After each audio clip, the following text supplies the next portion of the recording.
Good morning, ladies and gentlemen. We have three guest speakers with us this morning between 9 a.m. and noon. Our first is Miss Heidi Goff from Home Warranty of America. She's going to spend the next hour talking about the home warranty process and home warranties and what they can do for you.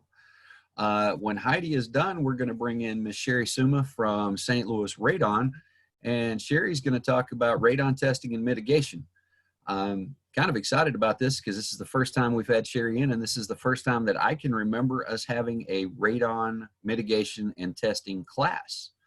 And then ending the morning on a Friday morning is the guy who spells his name backwards, Mr. Bob Madewell from Madewell Inspections.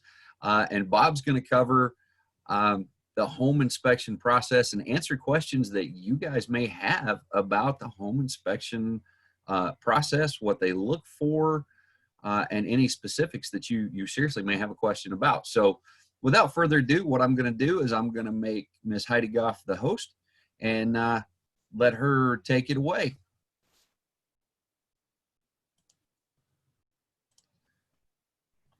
There you go, Heidi. Your screen. Awesome. Thank you. Good morning, everyone. I am Heidi with Home Warranty of America, and I'm excited to see one of you and hear the other two of you. So I am going to mostly go through a PowerPoint slideshow.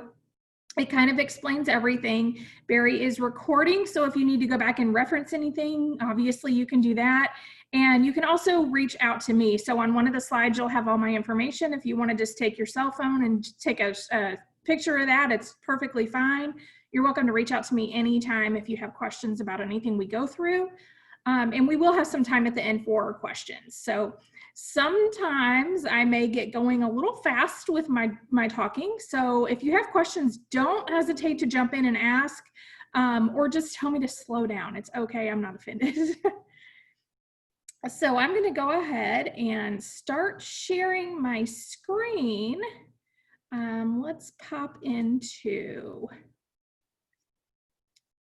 this one.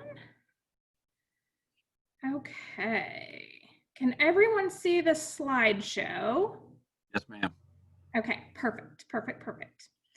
So I will go ahead and I don't know, sometimes it's easier. I guess I can go ahead and make it into a whole.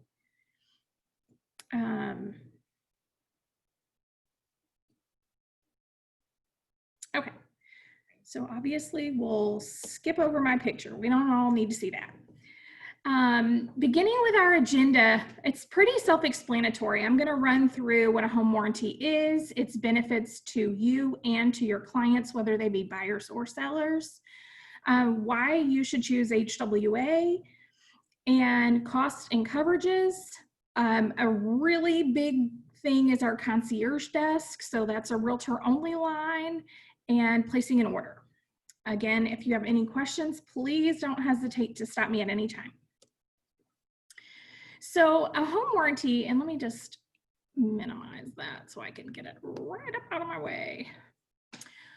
A home warranty is a way to offset costs to your homeowners. So again, whether it's sellers or buyers, we're looking to repair or replace any of the major systems in the home. That's going to be your plumbing, your appliances, your electric, cooling, and heating. So anytime you have, you're touring a house and you're thinking maybe your mechanics of the house are aged, that's going to be a great opportunity to think about a warranty. So some things that stand out is that everything needs to be in proper working order at the time the warranty is put in place. So if that is a listing order, it's going to be when you take that listing. I usually say once you have a listing agreement with a homeowner, that's a great time to put that seller's warranty into place. And everything that we're going to cover for them needs to be in working order at that time. If you're putting a buyer's order on, then that's going to be everything is in working order on the day of closing. So keep those things in mind. And again, if it's a little wishy-washy or anything like that, you can always check with me. It needs to pass a simple mechanical test. That's going to be your inspection. So as far as a buyer is concerned, if they have an inspection done, it passes, it's covered. Has to be properly maintained. That comes in mostly with your HVAC system. So you're thinking about your high dollar coverage here. Your HVAC system wants to be maintained. We recommend twice a year. So once before you turn on the air and once before you turn on the furnace. You want to make sure that someone comes out, cleans the unit, checks it, and makes sure it's okay. And it has to be located within the main confines of the home. So we're going to cover, as I said, plumbing, electrical, appliances, cooling, and heating, and they're going to be inside the home. Obviously, part of your air conditioning unit is outside. That is covered as well, as is detached garage. The garage is covered, so it's going to be, the garage door opener and things of that nature for that garage. Can I ask a question? Absolutely.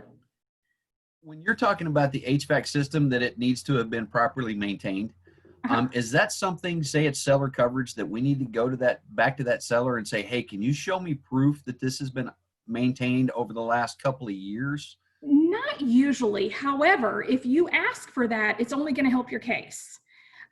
So typically what we say, because when you're purchasing a home, you're going to have an inspection done. Your inspector is probably going to call out if that unit is filthy dirty, and you're always going to want to have that seller clean it if it is, because what happens is things like your heat exchanger are going to crack. Cracks don't happen over a matter of days or even weeks or months. That is something that happens over the course of years. So a lot of dust and debris that gathers in that can actually cover up those cracks. You always want to make sure that your unit is clean so that you know what's there. If you have a cracked heat exchanger and you claim it relatively close to when you purchase the home, there is a high probability that that could be denied, not just from us, but from any warranty company, because that is an ongoing problem.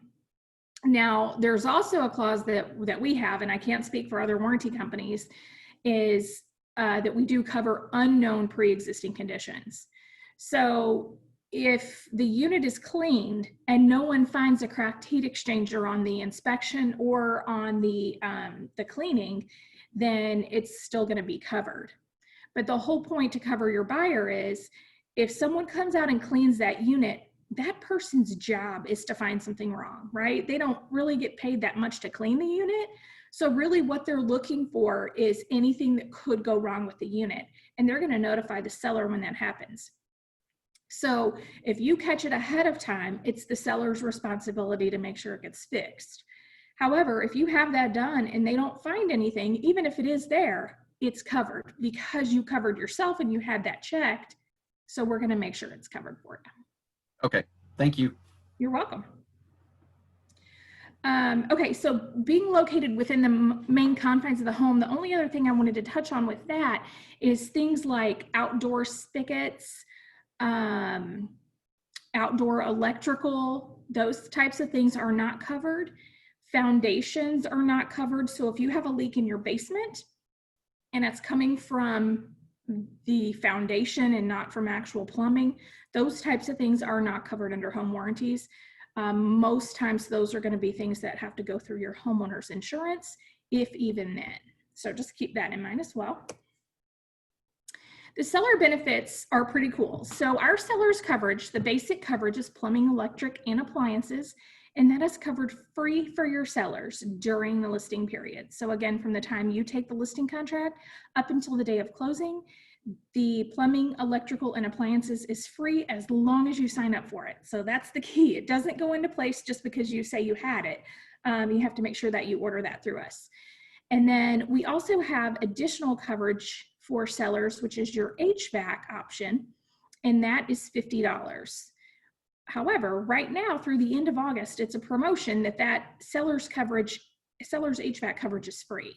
So if you have any of those, you can get with me and I can get you that promo code, or you can order it directly through me and I'll automatically put that in for you. That will add the HVAC component to the plumbing, electrical, appliances. So then you'll also cover heating and cooling. And the maximum benefit during the listing coverage is $1,500. So again, it's free and it's going to cover them up to $1,500. So we do have a 6-month policy and it is extendable up to 12 months. So we can extend for another 6 months if for some reason your listing stays on that long. I have not seen a listing stay on that long for a number of years. So probably not anything we're talking about here soon, but that's an option for you. We do protect the seller, obviously, from investing more money into the home than necessary. So again, if they have our listing coverage, especially the HVAC, the inspector comes in and finds something wrong, we are going to cover anything that's covered under our contract up to $1,500. So even though your seller may have to replace an entire unit or an inside or outside unit, we're still going to offset that cost for them, which is a huge benefit. It helps minimize post-sale disputes and litigation. And this is huge both for you and for your homeowners, because anytime a buyer closes and something happens, they always come back to the seller and they're usually upset about it. So if you have a warranty already in place and your seller offers a warranty to a buyer, that's your seller's way of saying, I don't know of anything wrong, but here's a little extra coverage for you just in case something happens. That keeps them from coming back to your seller. That also keeps them from coming back to you and lawsuits and drama. So lots of help there. It's a great negotiating tool, again, for that same reason. It's an easy way to say, yeah, we know our air conditioner is 25 years old, but it still works. Why would we replace it? It's just a great way to throw that in and say, everything's in good working order. We're willing to offer this warranty to help offset your cost if something should happen. It helps overcome price objections. So, anytime you have a buyer, they're always going to try to whittle down the price, right? And we have found that sellers who have a warranty in place and are offering a warranty to a buyer at closing will get up to $2,200 more for their home than the ones that are not offering a warranty. So that's a pretty good space too. If they're offering, even our top warranty is less than $600, and their return on that is going to be up to $2,200 more for their sales price than others. That's a significant tool. It helps set them apart for obvious reasons and provides the buyer with peace of mind. So again, another huge option, in keeping in mind that you may have the buyer side, so it's going to help them as well. The coverage limits for the sellers, as I kind of discussed, is going to be $1,500 in the aggregate. So over the entire course of the seller's policy, it's $1,500. They typically would pay an additional $50 for the HVAC coverage, which right now is free through the end of August. And in the basic coverage, this information right here, I don't know if you can even see my cursor, but this is what, oh, hold on, sorry, is what is going to be covered under the basic coverage. So again, it's your plumbing, electrical, appliances is the basic coverage, and then you can add on that HVAC. Buyer benefits, the biggest benefit is that it's going to offset repair costs for them. So most often people are going to ask me, do you repair it or do you actually replace it? And the truth is we do both. So if it's something that we can repair, we're always going to repair it first. And then if that doesn't work, we will move towards replacement. However, we have to use new parts. We cannot use used or refurbished parts. So if it's something where we can't get the part, we're going to have to move towards the replacement of the unit. Either way, offsetting that cost to your homeowners is a huge deal. So there's always going to be some exclusions on the contract. Our contract is one of the only ones out there that actually shows you what's covered, what's not covered, and what any limitations are. So it helps protect your buyer if the seller or builder is unresponsive. This is, again, obviously something that comes back with having seller's coverage already in place from that side. But if you go in with a buyer and you don't have the seller, you have no control over what they already have put in place or what they could have put in place. So protecting your buyer should be your #1 priority. It's just like you're advising them to get an inspection. You want to make sure that they're covering their bases. It helps them to budget for unexpected costs. You know, most homeowners who have obviously been homeowners, they know there's going to be cost incurred, things are going to happen. When you have that first time home buyer, they honestly don't even know what it costs to get enough toilet paper for the house and new light bulbs and things like that. So, you know, kind of advising them up front, things can go wrong, and just be prepared is huge. Oftentimes the seller, even, well, and I live in Missouri, so on the Missouri side, it's not so much known as the seller covers it, as it has to be more negotiated in. But oftentimes over here, the buyer will just buy it themselves because they want to make sure that they get covered. So just know that it is an option for your buyer to purchase on their own, even if the seller isn't covering it on the contract. Provide support to help your home function. Obviously, you want to make sure that your appliances are functioning, and systems, so your water heater and your HVAC system are pretty much a requirement for most of us. And then it provides supplemental coverage for defects and materials. If for some reason we have a contractor come out and that same failure happens in the first 30 days, we are going to fix it at no additional cost to you. So no additional trade call fee. So that's going to be like the deductible. And the parts are guaranteed for 90 days. So workmanship for 30, parts for 90. The realtor benefits are going to be setting yourself apart. So as you're interviewing your homeowners, whether it's a buyer, a potential seller, just letting them know what you think is important will show them that you actually care about them. So you want to make sure that you're always looking out for your clients. It's really not anything deeper than that, except for, I'm sure you're learning through everyone else's classes. It's just always look out for your clients first. Again, a great negotiating tool. We all know that if you get more money for your property, you're going to get more money for yourself. It's also going to help you to get quicker contracts. So again, as I said, the amount the sellers get typically is going to be approximately $2,200 higher, and that just makes it a little easier for you to get a contract that makes your sellers happy.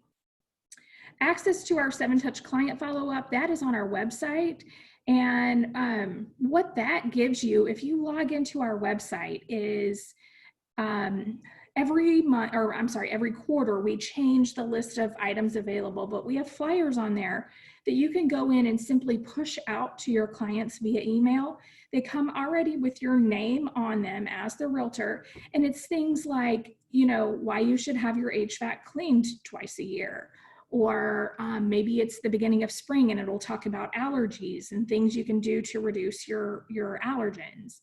So every quarter, we're going to change that up for you, and you can use that as part of your touch program, which, you know, I'm sure, I think Keller, Barry, tell me, is it 32 touch, 36 touch, something like that. So anyway, you can use ours to offset yours to try to help get some more touches in there. The complimentary marketing tools and educational videos are also on our website. Marketing tools I can always get to you guys. So that's going to be flyers, but like buyer and seller coverage benefit flyers, brochures, which tell everyone exactly what's covered.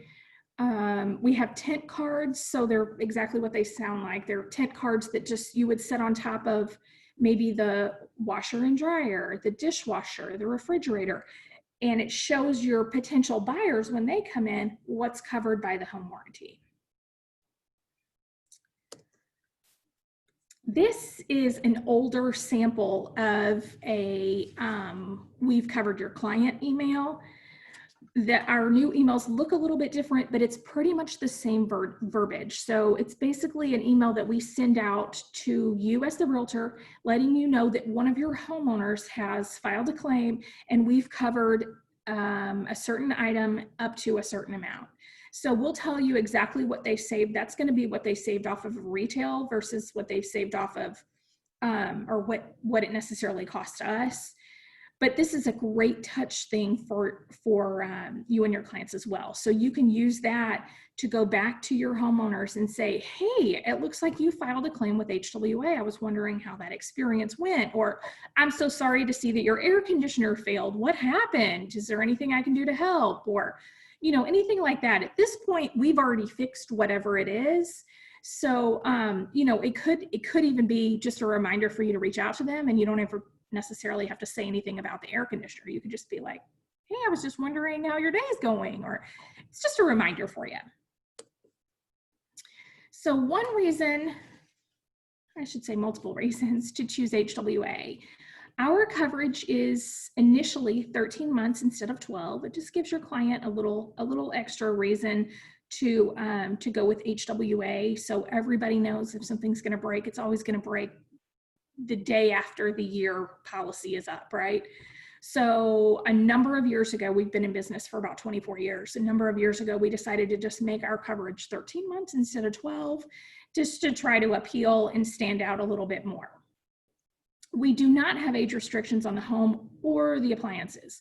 So as long as we can read the serial numbers on the units and they're in good working order at the time you close, they're covered. I don't care if your air conditioner is 40 years old or 4 years old. Same thing with all the other systems in the home. So your appliances could be from the 70s and that old green and orange stuff, or they could be brand new stainless steel. They're still going to be covered. More than 120 items, it's really hard to just itemize that out, but lumping them into that PEACH acronym will help you remember it. So again, the PEACH acronym is plumbing, electrical, appliances, cooling, and heating. And that's going to be your basic mechanical functions of the home. Protection against the unknown pre-existing conditions. Again, that is going to be a huge thing, because if you have a leak behind your dishwasher and your inspector comes out and runs the dishwasher, it runs fine. You have no idea there's a leak back there. That's something that would fall into the unknown pre-existing conditions. We're going to cover that because it's hidden. There's no way anyone could have known about it. And then a national network of pre-screened independent contractors. And this is something that right now has been really hard, I'll be honest, with COVID. All of our contractors are backed up. And this isn't, again, just us, this is every warranty company. All the contractors are backed up because over COVID, all the manufacturers stopped making units. So we had to wait for all these HVAC units, water heater units to come in, and now all the contractors are getting backed up, or getting caught up, I should say. However, in our national network, we go through, we vet them out, we make sure that they're licensed and bonded, and that's a huge benefit to your clients. So that basically says they have insurance against them. If they do something wrong, we can go back to that insurance company. The plans and coverage options are pretty comprehensive. So we have 3 different plans. Gold is $450 with a $75 trade call fee. Platinum is $550 with a $100 trade call fee. And Diamond is $590 with a $100 trade call fee. So we do have lots of additional coverages, things like your swimming pool. Green Plus is an energy efficient program. So you can add that on and it will automatically allow your clients to upgrade to the most energy efficient model that we can find. If they have a well or a septic, those things are added. And then they can always add additional units. So if there's like a mother-in-law suite, another full kitchen in the basement, we have that option, or just additional appliances, second refrigerator, second a washer and dryer, or dishwasher, etc. Our plans, I am going to go through that just a little bit. Our standard plans are going to cover 5,000 square feet and under. So any regular home that would have a warranty is going to typically be 5,000 square feet or under. But we do offer plans for larger homes. We offer plans for new construction. We offer multi-year plans, so a 2 or a 3-year plan are offered. And all of those are in our brochure, which I can email you a PDF of as well. If you want to send me some information, I'm happy to get that to you. We do offer a $25 military discount. That is available to buyers. We don't offer that to sellers, but we do offer that to buyers. So the only thing they have to be is either active or retired military, and they would get a $25 off unless we have a promotion that's valued at more than that. So if we have, sometimes we'll do a free add-on or $50 off or something like that. In those cases, they're better off to take that other promo, but we can always weigh that option. So if you have military, make sure you let me know and we can weigh that option for them. Hey, Heidi. Yes, sir. On that trade call fee, can you dive into that just a little bit more? What exactly is that? And is that something they pay above and beyond whatever package that they may? It is. So whatever plan they get. So let's say that they get the platinum plan. They pay $550 up front, either the sellers or the buyers. I don't know. Just depends on who's signing up. But when they call out for service or they file a claim with us, they would pay the contractor who comes out that deductible. So in this case, $100. They pay the contractor as soon as they come out. That contractor diagnoses the actual issue and gets it back to us. And once we have a diagnosis, we let the homeowner know what's covered. So something as basic as the dishwasher has failed, they would pay that contractor $100. The dishwasher fails, we replace it, the homeowner pays nothing else. Provided that we are, of course, showing what's covered under the plan. I used a dishwasher because usually there's not many exclusions with a dishwasher. Okay, so it's just like a deductible then, and that's exactly. On any time they're called out, you would have that cost for. That is correct, unless they're called out for the same thing within 30 days, then the homeowner would not duplicate that. Okay, thank you. Of course. Ordering is easy. So we do have an online portal. However, I have a number of clients who don't want to deal with online or even calling our customer service. You are always welcome to text me an order, call me with an order, email me, Facebook message me, whatever is easiest for you, I am totally down with. But some people do like that online ordering. And so I was going to, let me see if I can share a different screen with you really quick. Oops, go back. Sorry, I have to open this window back up for myself.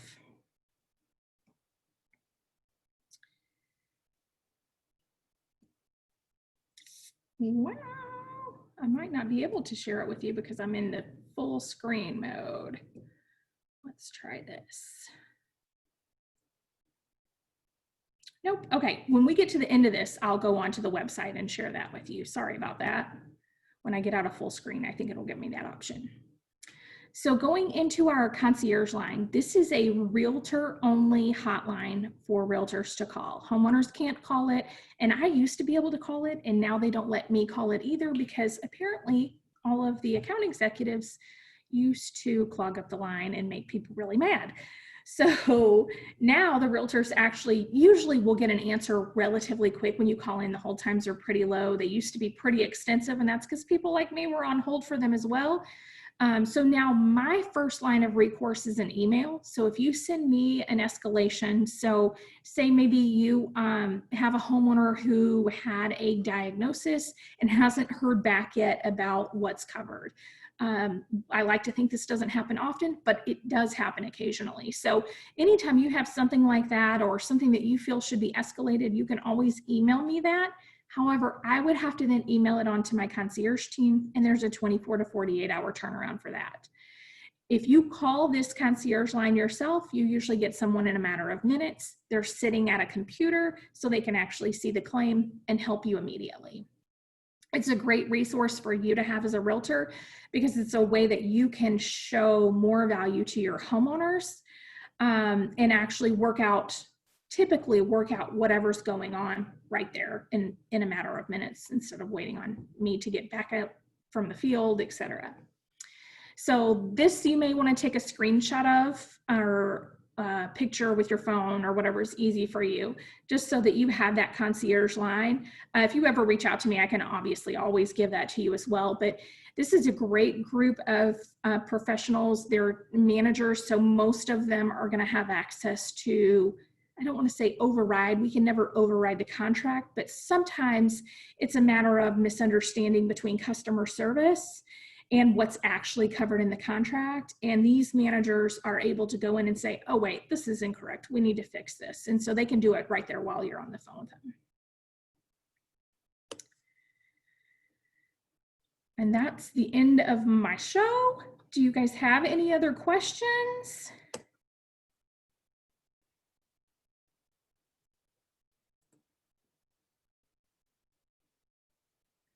Crickets?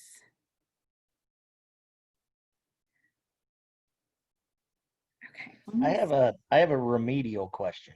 Okay. What are the main differences outside of deductibles that would need to be paid between a home warranty, let's say with you or anybody else for that matter, versus homeowners and utilizing homeowners insurance?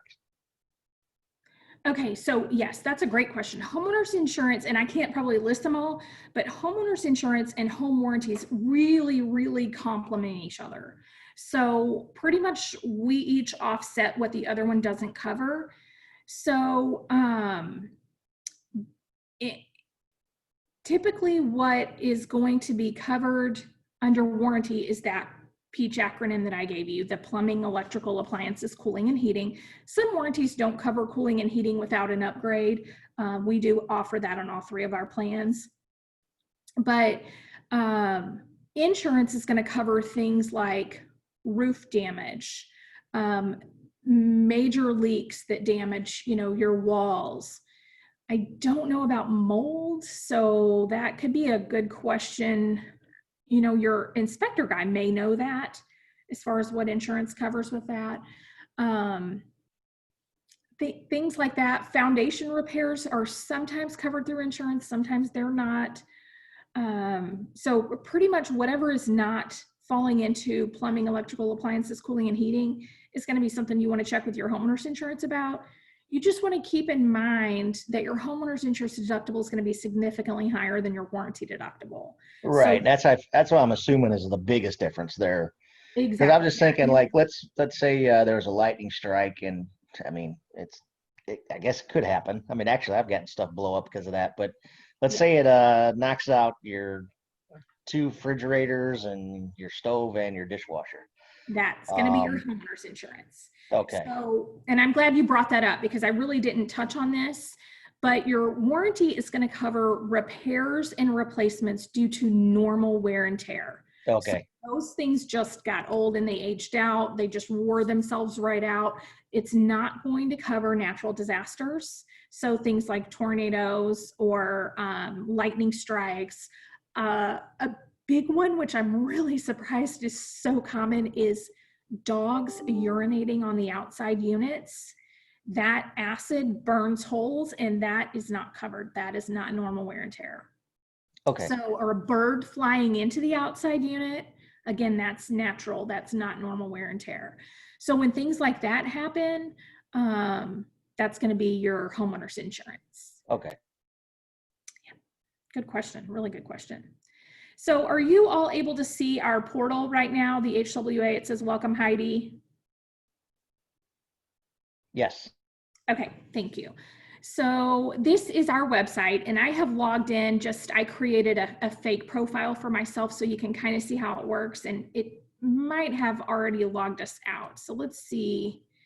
I want to see if I can show you. I may have to log right back in. This is how you would go about ordering a warranty. So you would go up to, this is your, let me go back. Oh yeah, it's gonna make me log in. Hang on one second. It does keep you from staying logged in if you're not active for a little while, so.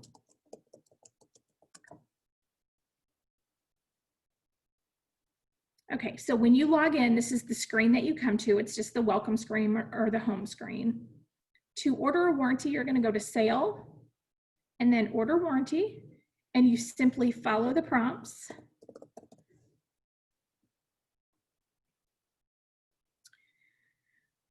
You're going to choose your owner type.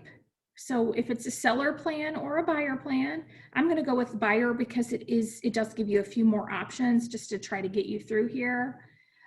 Single family. So the condo plans are a little bit cheaper. So if you have a condo, make sure you don't choose single family. You choose condo or even, okay, so if you have a mobile home or a townhouse, that's also going to fit into the condo. It doesn't say it on there, but on the brochure, it does say that. So keep that in mind as well.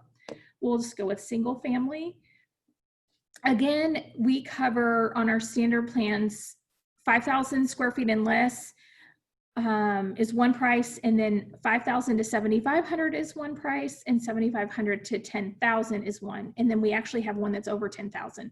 I'll be honest with you guys, people who are living in luxury homes who are, you know, sometimes the over 5,000 is pretty reasonable, but when they live in a really large home, it is not usually the best idea to put a home warranty on. And the reason for that is these people are normally not first-time home buyers. They normally have enough cash set aside to replace their AC unit if they need to, and they don't want to wait for a warranty company. So that's pretty important for you to know as well. Warranty companies, we have a very stringent set of rules, so we have to go through a certain chain to get things approved. Typically, higher end buyers like that don't want to wait for it. They just want their air conditioner fixed, and most of them are willing to pay for it. Keeping also in mind, once you bump this up, it significantly raises the price because we're covering more area, usually bigger air conditioners or more units. So our plans will cover as many units as they have, as long as it's in the right square footage range. So you figure they're going to have more units or larger units to cover. So those plans do bump up. It's just not often the most cost efficient for those homeowners. Heidi, can I ask a question about square footage? Absolutely. Now, that square footage is right off of the MLS is what we're doing, or are you just taking agent word for it? And the reason I asked that question is because we pull them off of county records. Typically, we'll pull the square footage off the county record. Mm-hmm. And a lot of times that is not completely accurate because, as you know, an unfinished basement when the assessment is done will not count. However, if the homeowner goes in and finishes a basement, then that square footage may double. Correct. So that's the question about the size. How is that determined? Is that what the realtor tells you? It is. It's what the realtor tells me. And what I usually say is always include any finished areas. And that's because whatever we have to heat and cool is what we want to make sure it's covered.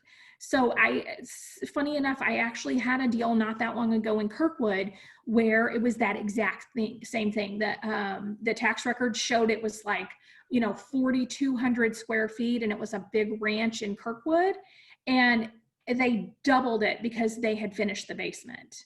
So that obviously jumped their amount up because that was a significant renovation and finish. So definitely I would take the agent's word for it, but keep in mind, if you are ordering a warranty and it's 6,000 square feet and you only sign up for 4,000 square feet to keep it under that price range, when our contractor comes out, he's going to say they are not in the right plan. They have got way too much square footage.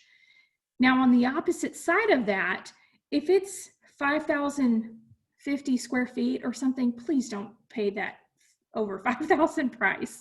I'm not going to stress out about something like that. That could be as small as a utility room or something like that. So I'm really not going to stress about anything like that, or I shouldn't say me because it's not my call, but our company isn't going to stress about that. It's when you start getting into 150 square feet over that it has to be bumped up, and that's simply because of the amount of space that we're heating and cooling. Does that answer your question?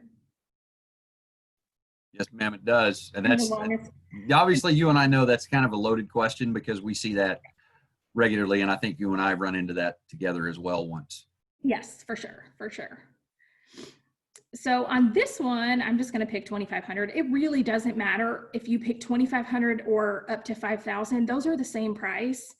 I don't know why they separated those out in our new system, but they did. I didn't get to make that call. So, and then the term, you're only ever going to be able to order a 13-month plan in this website. If you need to order a 2-year plan, a new construction plan, or something like that, let me look and see if you can do, just out of curiosity. Yeah, you can't.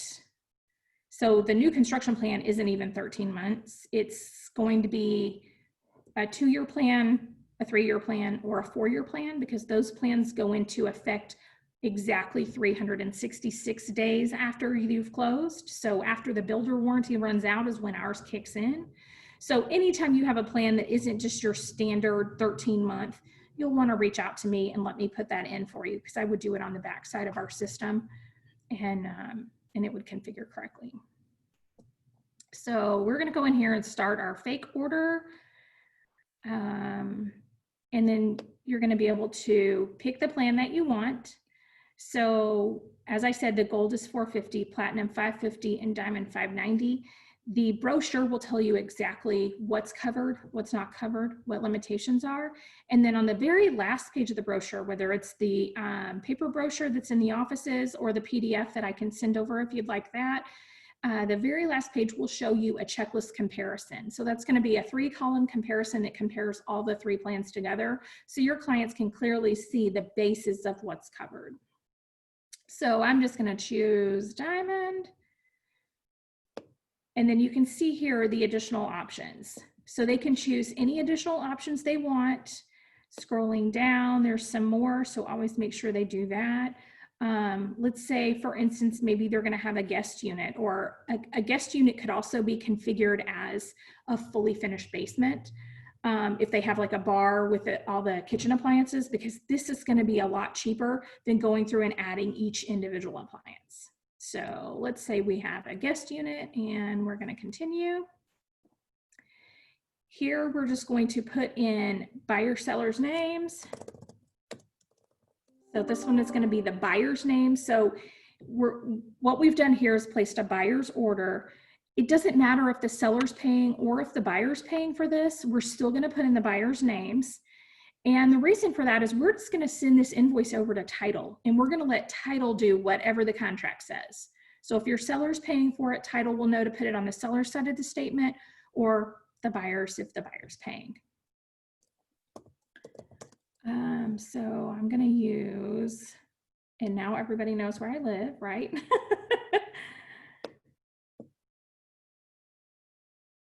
Oh, I don't know what exactly just happened here.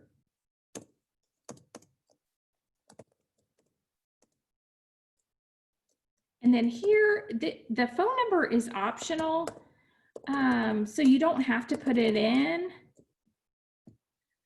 But the best thing about putting in the phone number or the email address is, number one, your clients will get copied on the email if you put their emails in there. So if you don't want them to have the invoice, you don't have to put that in. But if they go in to file a claim at a later date, the more information we have for them, the better, because that way we know how to reach them and how to get back with them with any information. So closing date, we're going to go pick a closing date and title company zip code. So you can obviously put in the title company that you're going to. If you don't know it, you can reach out to me. You can leave it blank because you're going to get a copy of the email and you can forward it. But if you know it, it's just as easy to put it in here, because then they can automatically get that email. So I'm just picking one that I know there's a title company in. And let's go with investors, and you get the idea. So let me see here. If I do,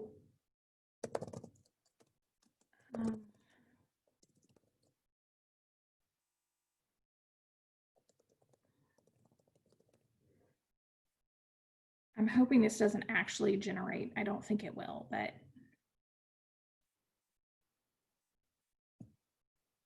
So it should always pop up the USPS address. You just say okay. So sometimes it'll change things like drive to DR or lane to LN. Sometimes it will change your city from, I don't know about on the Illinois side, but over here it'll change like Manchester to Baldwin or something like that if it's the same zip code. So this is going to come up and show you what you've ordered. So it's just going to give you a rundown of everything that you just ordered and the information you put in. You just want to make sure that's correct. If there's a promo code, this is where you would put it in. So right now the promo code is for the seller's side, not the buyer's. But if we did a seller's order, you would simply put that in there and then hit continue.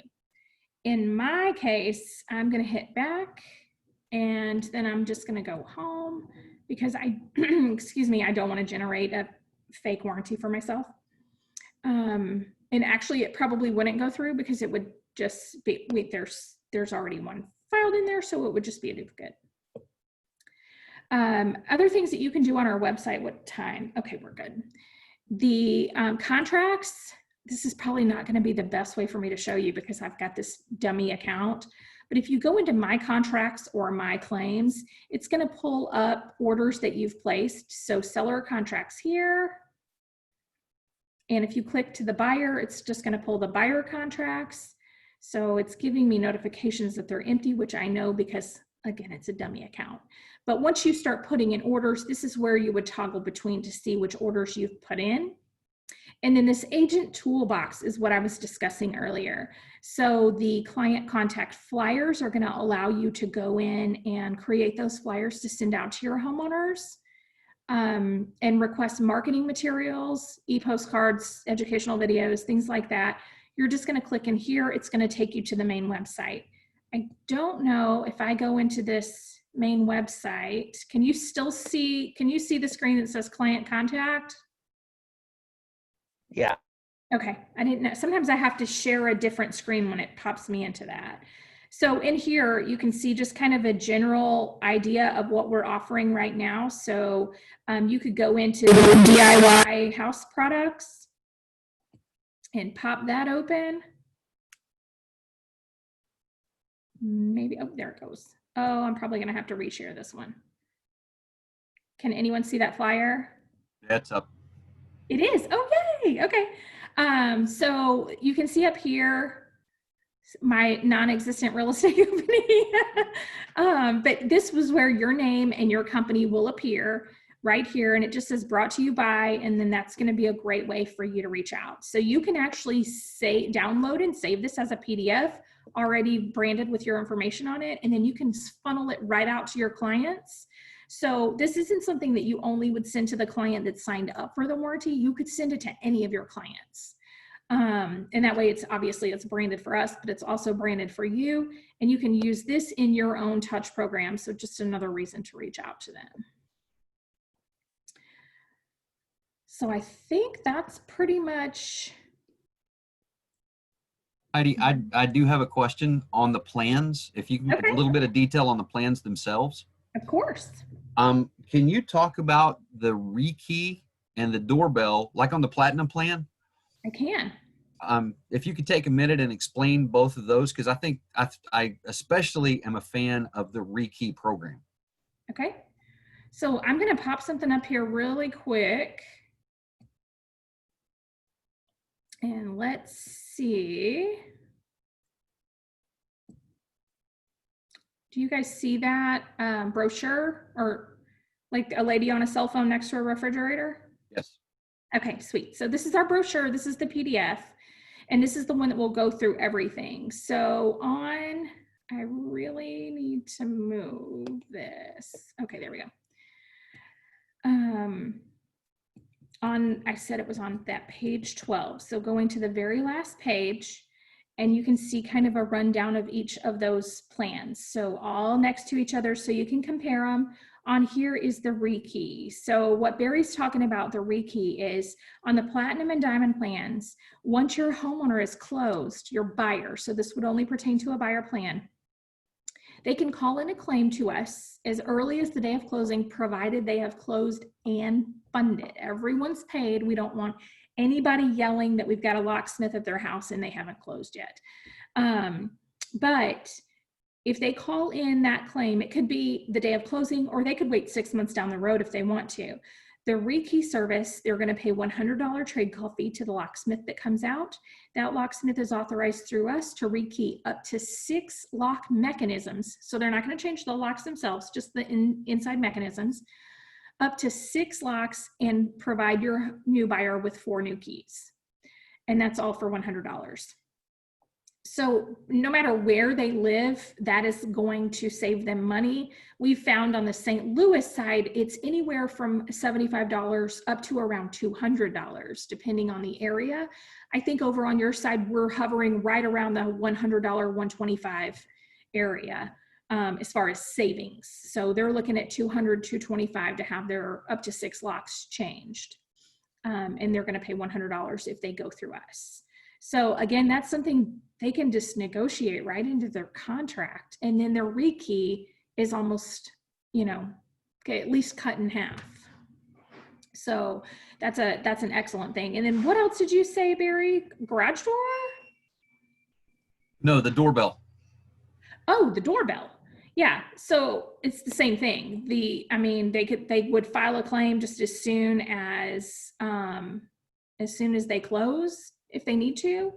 Things like that are going to be covered on all of the plans. So the doorbell's covered on all the plans.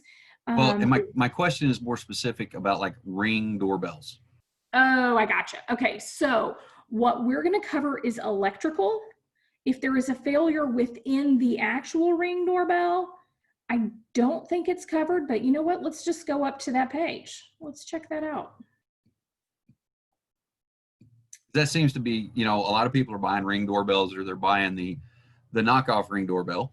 And that's question has actually come up a couple times. The reason I'm asking that question. Yeah. So it's the parts and components of the doorbell, but not covered are intercom systems, video and or monitors, and battery operated doorbells. So it would have to be hardwired in. And like I said, if it's electrical issue, it's going to be covered under the electrical portion. But the actual doorbell itself, so if we had to replace a Ring doorbell, that's not going to be covered under the plan. Okay. Thank you. Of course, yeah. While we're in here, and we have just a couple minutes before Sherry hops on, pages 5 through 10 of the brochure are the ones that specify the coverage. So up until this point, it's going to be your important disclosures and things like that.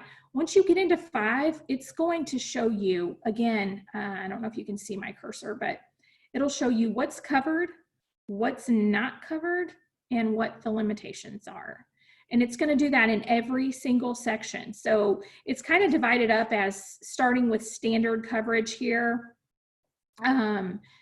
This is your disclosure saying each item is $5,000 or less, depending on what it says. So the maximum benefit under any category is $5,000. And then if you go into standard coverage, this is going to be what's covered under the gold plan. And as we scroll down, again, it's giving you the same information on every one, but as we scroll down, we're going to start seeing these additional coverages. And that's when we're getting into the platinum plan and the diamond plan. So as we get into the platinum plan, we're adding in that premium upgrade. And this will tell you what's covered with the premium upgrade. It'll also show you things like SEER modifications, which are huge for your homeowners. A great benefit for them to bump up is going to give them more coverage towards SEER modifications for their HVAC unit. If we have to repair or replace a unit, this will cover up to $1,000 in modifications due to the change of SEER. So changing from an R22 unit to an R410A unit, this is going to help them out. Going through, it'll also give you that Orange Plus, which is an upgrade for the Diamond plan. And then you'll start seeing these other add-ons. So if they just randomly wanted to add another, item onto here, it'll show you exactly what's covered under each of those items. And that will go through page 10. So pages 5 through 10 are going to be specifics on your coverage. And then once we get into Page 11, I think that's, yeah, this is going to be the breakdown of our optional plans. So the ones that are over 5,000 square feet, this townhome condo mobile home, that's the one I said it's going to be a little bit cheaper. The gold plan is $20 cheaper. The platinum plan is $30 and the diamond is $30. So a little cheaper to get into a townhome condo or mobile home plan. We also offer the ones that are over 5,000 square feet, the multi-units, multi-year, and new construction. So those are on page 11.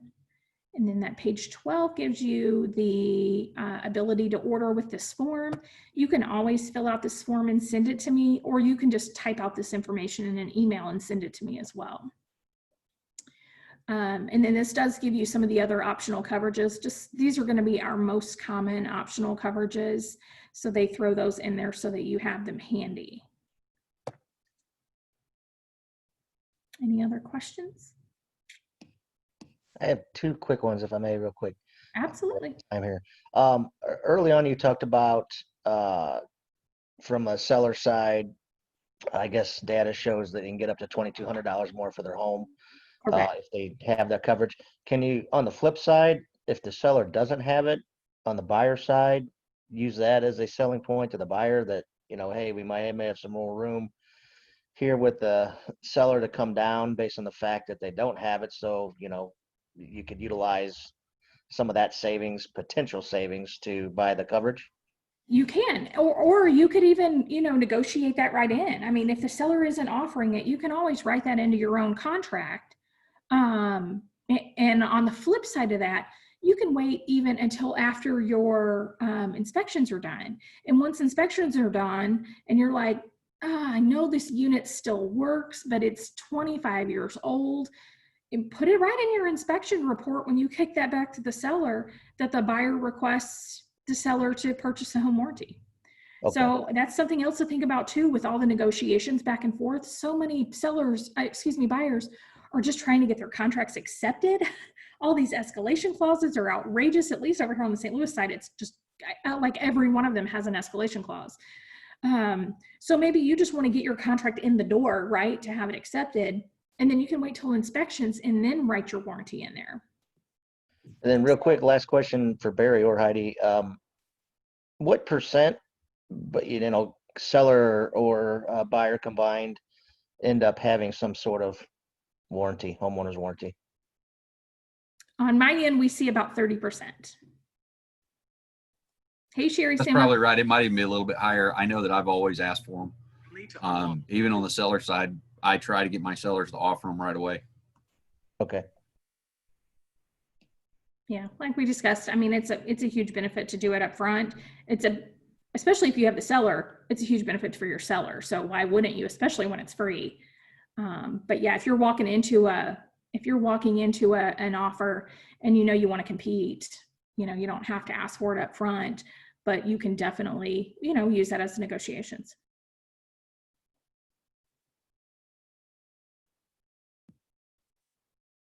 Awesome. Heidi, thank you so much. You're welcome. I'm looking right now on, how do I get this back to you? Look at the blue dot beside my face. I don't see a blue dot next to your face. Hang on, let me. Okay, hang on a second. Let's go back. Nope, that's recording. Okay. Goodness, hang on.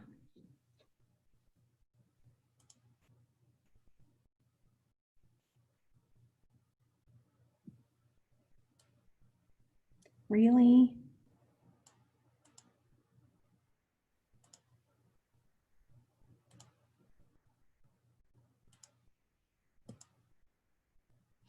Hey, it's not letting me do anything. I'm still looking. Hold on. I'm sorry, Sherry. Oh, I got it. Cutting into... You got it? I just took it. You took it. Okay, sweet. I just took it. Sweet. Okay. All right, you're on. I'm out. Thank you guys so much. If you need anything, please feel free to reach out to me. Thanks, Heidi. We appreciate you. Thanks, Barry. Have a great day. You too. Thanks, Sherry. All right, ladies and gentlemen, so now we are on block 2 of today's guest speakers. And I would like to introduce everybody to Sherry Suma from St. Louis Radon. If you've been in the office in the last couple of days, you saw the hand sanitizer and pins that St. Louis Radon provided. And if you haven't gotten them in the last 2 days, you're probably not a lot of them left because as soon as they were put in there, everybody started grabbing them. So thank you very much. We appreciate it. And yeah, they were awesome. Big hit, just so you know, Sherry. Awesome. Big hit. Happy to hear that. So this is the first time that we have had a radon testing and mitigation presentation. So I am excited to sit and see this because so many agents do not understand radon testing, radon mitigation, and how it affects the sale of the home. All we know is you call a company, they come in, put a box in the house, 2 days later pick the box up, and they send you a report and it has some number on it. So I am excited to hear Sherry give this presentation. And without further ado, Miss Sherry Suma, I'm going to give you the host duties, Sherry, so you can share your screen and do whatever you need to do. Okay, great. Nice to meet everyone. Thank you for having me. Since we're doing it on Zoom, if you guys just want to unmute yourself and interrupt me if you have a question, that's probably the best way to do it. I don't know. Is that how you've been doing it, Barry? Yes, ma'am. Okay, perfect. All right, I'm going to try to share my screen. Let's see. All right, can you guys all see that? Yes, ma'am. All right. So yeah, I'm Sherry Suma. I'm with St. Louis Radon Test and Mitigation. We do a radon mitigation in Missouri and Illinois. We've been in business for about 12 years. So we've been at this for quite a while. Just some of the things we're going to go over, testing, mitigation, and then kind of the next steps if you do have a high level of radon in a house that your buyer is looking to purchase. At St. Louis Radon, we do a lot of education like this. It's our mission to raise awareness in the community. We educate school administrators, legislators, and homeowners about the dangers of radon. It's kind of our passion here. So for those of you who maybe don't know anything about radon, it's a colorless, odorless gas. You can't see it, taste it, or smell it, but it can be present at dangerous levels in homes or any buildings that are enclosed. It's not just homes, it's office buildings, commercial buildings, daycares, that kind of things.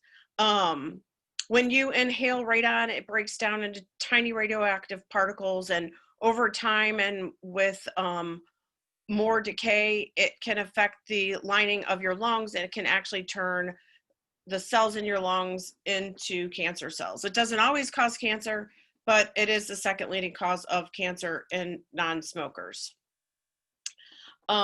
Indoor radon exposure is the #1 contributor of radiation for an individual.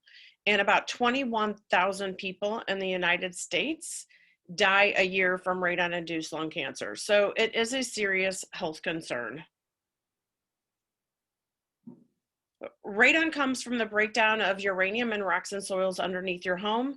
Any kind of cracks or opening in your foundation can cause radon to get in. There is radon it's naturally occurring, so it's also outside, but it's diluted in the air, so it's not as hazardous. But it is trapped in your home because your doors and windows aren't typically opened, and that's why it becomes a safety hazard in your home. Your HVAC system actually pulls the gas inside of your house. Your house actually is acting like a vacuum, and it pulls anything from underneath, any kind of soil gases from underneath your home inside. So in the United States, 1 in 15 homes has elevated levels of radon. That's quite a bit higher in our area. So in Missouri, it's about 25%. And in Illinois, it's even higher. It's 41% of homes. So it's definitely. Is that because of the mining that went on in Illinois? Well, kind of. It's because of not because of the mining, but it's because of the geology in the ground and the type of rocks that are in the ground typically. And you normally see in the Midwest and northern states higher levels of radon than you do in southern states, but everywhere in the United States or in the world actually can have a radon problem. But yeah, it's higher in Illinois because you're farther north and the tops of rock and soil underneath the homes. 'Cause I think there's a thought process is, and I wrote down even a note. Some of the radon testing companies that we've worked with in the past said, and insurance companies as well, talk about because of the mining that went on in the area. And I'll be honest, I was under the impression it was because we were sitting around areas that had been coal mined. Well, that's part of it. It's not really because they were doing mining. It's just because those types of rocks are in our ground. Sure. Yeah. So let's talk about radon testing a little bit. I know some of you guys are can sell homes in both Missouri and Illinois. So radon testing and mitigation is different in both of those states because Illinois has more regulations when it comes to radon testing and mitigation. You don't have to be licensed in Missouri to test and mitigate for radon, but you do in Illinois, which is a good thing. It's a good thing because it protects the citizens are more protected, and you're more protected as realtors because everyone has to be certified. In Missouri, you can hire a company that is not certified and has no training in radon testing or mitigation, and that affects your deal. That affects your buyer, because if the radon testing is not done properly, you do not have valid results. And with that being said, you have to watch out in Illinois too. I've been surprised recently getting some phone calls for people that need mitigation, and the radon testing wasn't done properly up front. So I guess even though you're certified, you still have to make sure that you're working with the best. There is a difference. There's a difference in the radon testing devices that we are required to use, and we also calibrate our testing devices every year, and we cross-check them every 6 months. In Illinois, the Illinois Emergency Management Association is the certifying board, and in Missouri, it's ARST, the Association of Radon Scientists and Technologists. And like this is an example of kind of something what not to do and why it matters who you hire. This is a consumer testing device. You don't ever want to have your mitigator using a consumer testing device that they're just resetting. And this is like another example in this picture is this testing device is set up against the wall. You won't get valid readings with a testing device set like this. There are many things that we look at when we do testing, and placement of the testing device is one of the number one things. Another big thing you want to be careful of, and this is in Illinois and in St. Louis because I see this done incorrectly all too often, and it's more important in Illinois because you guys have houses with multiple foundations more over there than we do in St. Louis. But if you have a house that your buyer's looking at, you want to make sure whoever's doing the testing, they're testing each type of foundation. So if you have a crawl space, the room above the crawl space should be tested. If you have a basement, that should be tested. And if you have a room addition on a slab, that's a separate test. So you want to make sure the whole entire house is tested. So first of all, you know if there's a radon problem. There could be a radon problem in the basement, but not above the crawl space, or vice versa. So if you're only testing the basement, it could be that a large portion of the home is under a slab, and so all your bedrooms potentially have a radon problem, and you don't know it if you are only doing one test. So just make sure that you're doing more than one test, and you can always call us and ask us if you have a question. We actually don't do radon testing in Illinois except for large scale projects because we choose to do the mitigation, and you can't do both in a single home in Illinois. Although in Missouri, we can do the testing and the mitigation both. So what do the radon numbers mean? If you test for radon and you have a measurement of 4 picocuries per liter or higher, the EPA recommends that you install a mitigation system. And that's typically what you guys are going to use in a radon, in a real estate transaction. So you're testing during the inspection period, and you'll negotiate that just with your other inspections as well.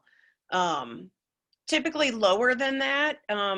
If it's close to 4.0, if I were you, if you can ask, you never know. We have plenty of sellers that are willing to mitigate if it's slightly below 4.0. It's always good to ask. But if you do have a house that your buyer's looking at that's somewhere between 3 and 4, just recommend to them that later on, maybe 6 months down the road, they do a radon test themselves and just keep an eye on it, because radon levels do fluctuate and they can change with the seasons. Typically, radon levels are higher in the winter. So if you're testing, like now, July, August, and you're getting a reading that's 3.5, it's likely going to be high in the winter months. So how does your home measure up? Well, this kind of graphic just tells you that your neighbor's house could be high if yours is low, and vice versa. So the only way to know if you have elevated levels of radon is to test. You can't go by your neighbor's radon level. Sure. Can I ask a question real quick? Sure. I guess I have had here, I'll come up on camera real quick. I have had sellers ask me if they should open the windows and let air flow through while they're having their radon test. Is that gonna affect the test results? Because what they were talking about was opening the windows a couple of days, let airflow blow through, opening doors, and just good ventilation. Does that affect the radon test?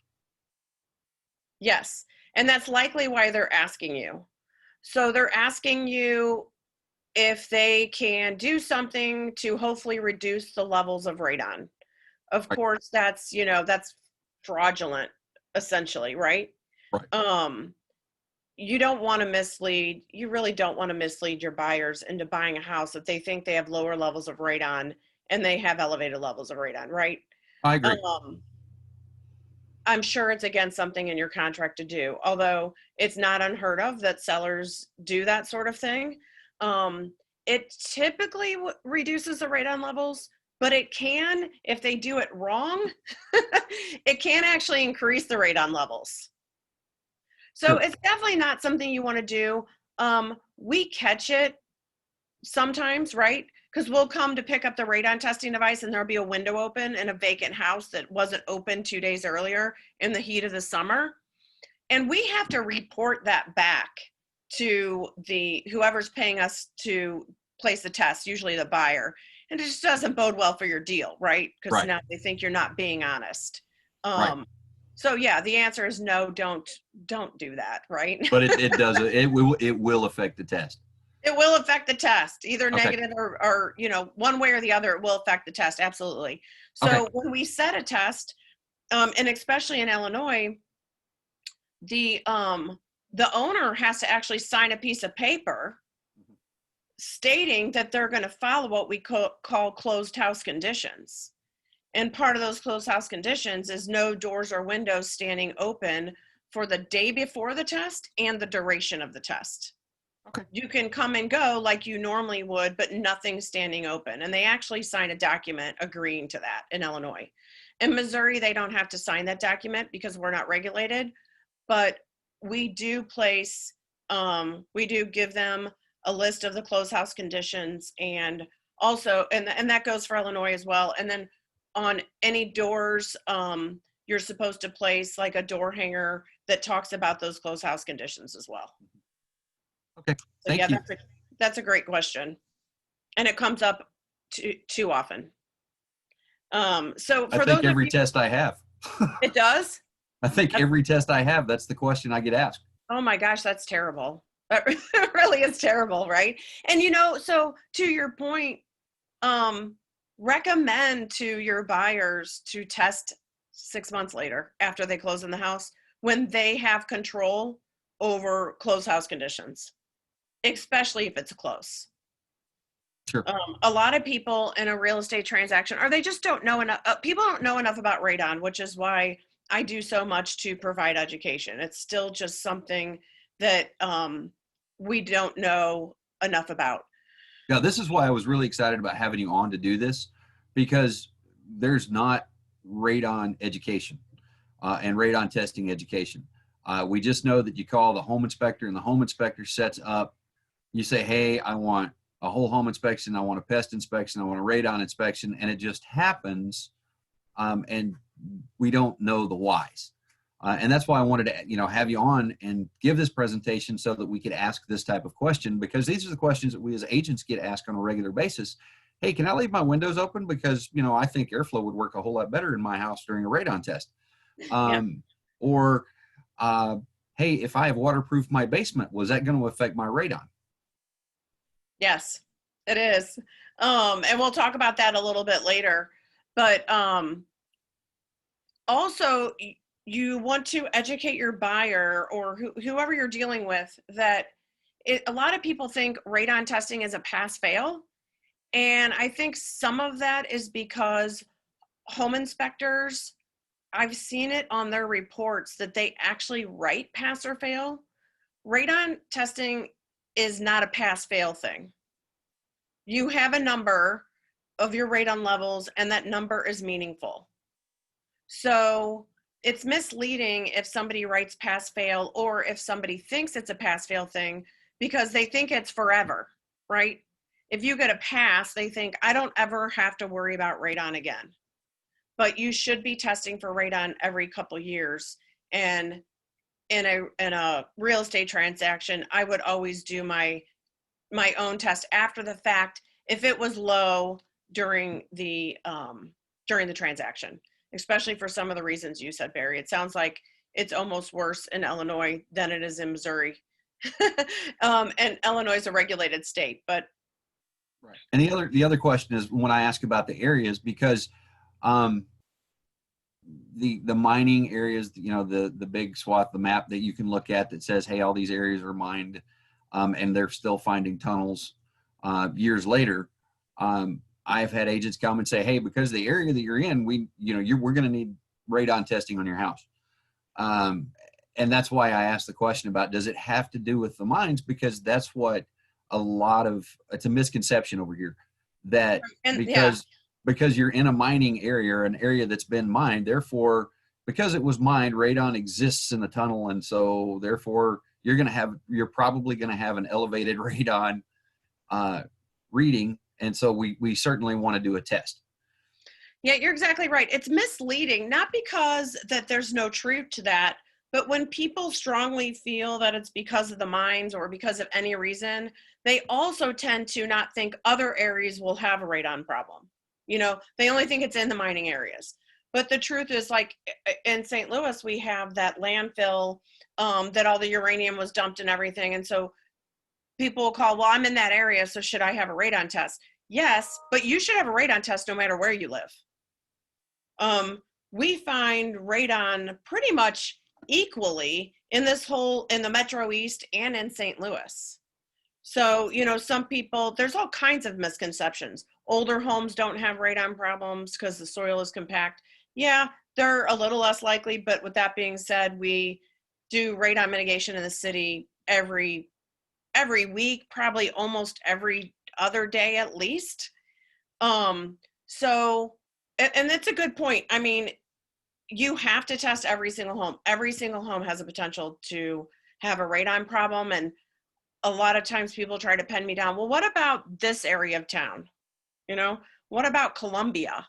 I don't ever want to say Columbia has a bigger radon problem than Edwardsville, because what people hear when I say that is don't test in one of the areas. Everywhere needs to be tested in St. Louis and in the Metro East. And see, that's funny because I had a house out east, and that was one of the agents said, yeah, we don't typically do radon testing out here because we've never really had a problem.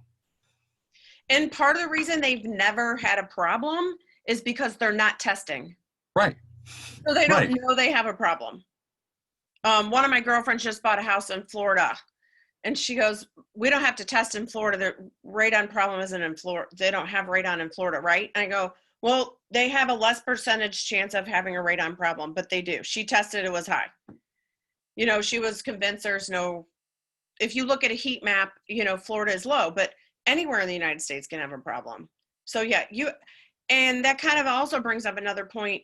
If the house you're buying has a mitigation system, in every single case, it still needs to be tested to make sure that system is working properly. Even though there's a system, even though the fan looks like it's working, it doesn't guarantee that it's below 4. And you don't necessarily know if it ever was because you weren't living there when the test. And the test, you know, well, you were kind of talking about this, and I'm kind of getting ahead myself, but that's fine. We don't even have to get through this whole presentation. But if you make alterations to your home, it can affect your radon levels. So, and it's part of the reason you should test every couple of years. If you get a new HVAC system, a new furnace, or a new air conditioning, that can affect it because you're bringing maybe less fresh air in or more fresh air in than you were. You can, if you install a drainage system, a weep wall, drain tile, something like that, that can let additional radon in. Maybe they're building a neighborhood next door and they're blasting, that can open up new cracks in your house. So yeah, you need to keep up. You know, you should always be testing, even if there's a mitigation system in the home that your buyer might be purchasing. And hopefully the inspectors are kind of hit or miss in as far as if they inspect the radon system. So you might even want to ask them if they're doing that, just so you know. And you know, radon testing as part of a home inspection is typically an extra cost. I'm assuming most of them are asking you guys if you want a radon test. In Missouri, I would recommend that you don't use the home inspector to do a radon test, that you use companies like us because we're certified. And in Missouri, most of the home inspectors, only a handful of them in the whole area are certified to test for radon. So they can do it, but you just want to make sure that it's done properly. And using a certified company is your best bet. I will tell you that most of the home inspectors on this side of the river use a couple companies that are certified testing. Right. Yeah. And so it is an additional charge. And then that whole home inspector obviously has an agreement with them that they'll come in and they'll do the test as part of the whole inspection process. Yeah. And that's really how it should be done. And there's only a couple of companies that they use. Right. Yeah. Safety Squad being one of them. Who? Isn't it the safety squad? Safety Squad. Yeah. Erica. Yes. Erica. Yeah. She does a lot of, she does the majority of it, I think. Okay. So radon mitigation. This is what a radon mitigation system looks like for those of you who may not have seen one. We try to make them as discreet as possible when we can. The first 2 pictures on the left, that's the same system. We try to hide it behind those trees. On the far right, that's what the system looks like in the basement. We core drill a hole. We excavate some material from underneath the slab to create airflow. And then we put that PVC pipe in, we seal it. It goes to the outside where we install this fan. It's an inline fan. That's what draws the air from underneath the slab. So it's drawing the air from underneath the slab before it enters your home. We're not pulling the gas out of your home. We're pulling it from underneath your slab before it gets in your home. And then the pipe has to vent above the roof line, at least 6 inches. Sometimes we can put these systems from your garage or from your basement through your garage and penetrate the roof, and then it just looks like a plumbing stack would.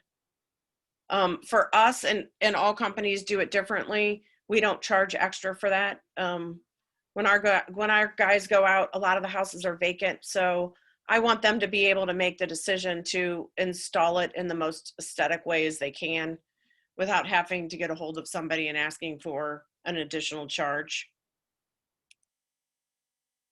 So same thing goes on the Missouri side. Like I said, mitigators don't have to be certified over here. And there is a difference. We're core drilling in your floor, we're drilling a hole in the side of your house, and sometimes in your roof. So you want to make sure that you don't have any problems, you don't have any callbacks. This is a fire collar in a garage. This is how I said we could sometimes install it through the garage. This is what it looks like.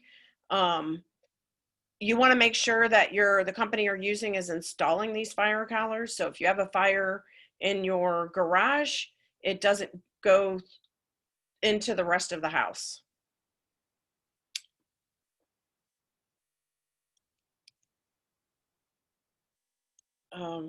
This is just kind of talking about so not only are we certified for radon in Missouri and in Illinois, I'm a professional engineer as well. So you can use me as a resource.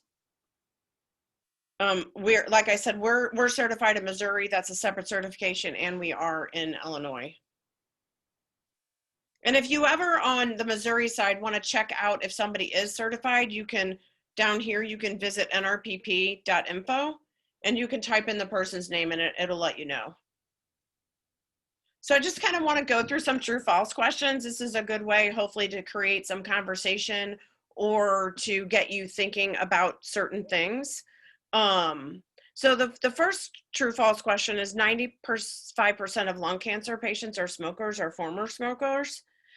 And that is false. I think there's a lot of misconceptions about lung cancer, and a lot of people think only smoking causes lung cancer, but it's actually not true. Anybody with lungs can get lung cancer, and about 20% of women that get lung cancer have never smoked.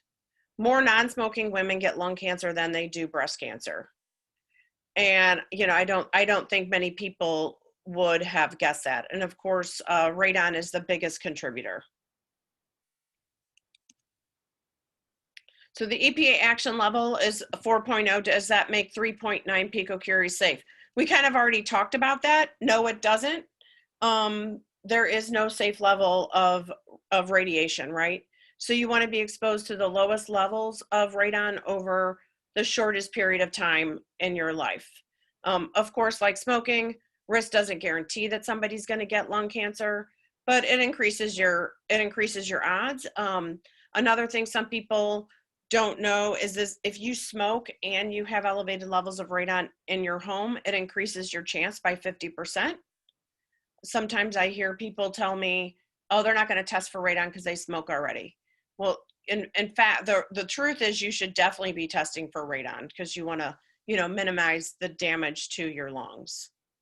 And it's kind of, we've been hearing all this stuff about, COVID, right? COVID affects our lungs. All these viruses affect our lungs. You want to make sure your lungs are as healthy as possible, right?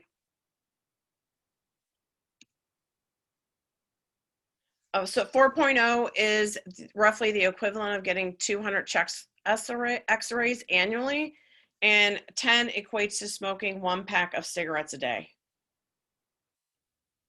That is true.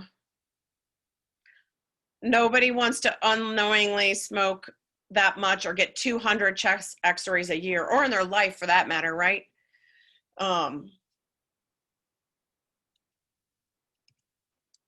Respiratory rates of kids are higher than adults, so they're more likely to be affected by radon. That is also true. Kids and pets have higher respiratory rates, and they're also lower to the ground, and radon is a heavy gas, so they're more likely to be affected. You would be surprised, but all of about 35% of our customers are not really, are not involved in a real estate transaction. They're just concerned citizens. And we get several calls because somebody's pet has lung cancer and they're trying to determine the cause. Well, I have a quick question about that. Do you ever find higher radon levels on second floor? Yes. So you're talking about the basement, the first level, the second floor? Yes. Yes, ma'am. As a matter of fact, when we test commercial buildings, they have you test up to the third floor. So I would say above the 3rd floor, you're usually safe, except in some buildings, you're actually getting radon from the concrete. So like in Florida, a lot of those high rises have high levels of radon, and sometimes it's from the building materials they use.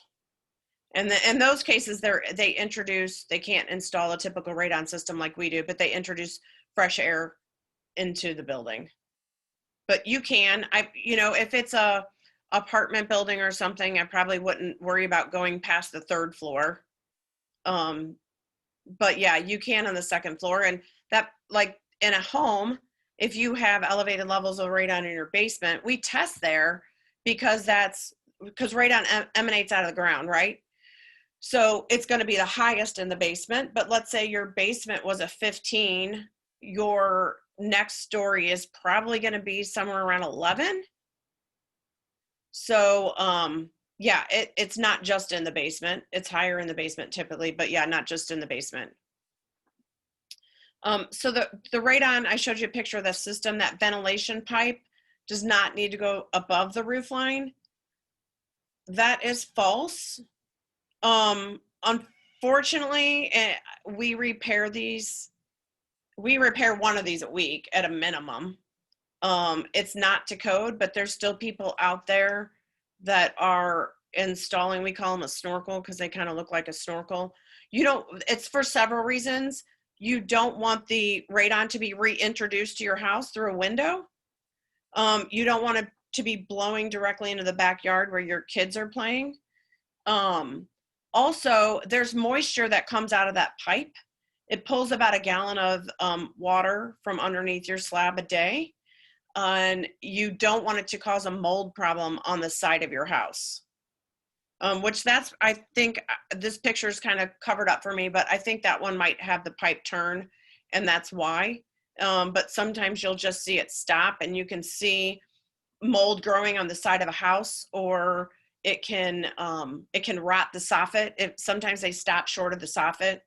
It's just a way for people, either they're amateurs and they don't know how to install a system properly. They're trying to save money on time or pipe. But make sure that goes above the roof line if your buyer's looking at a house that already has a system.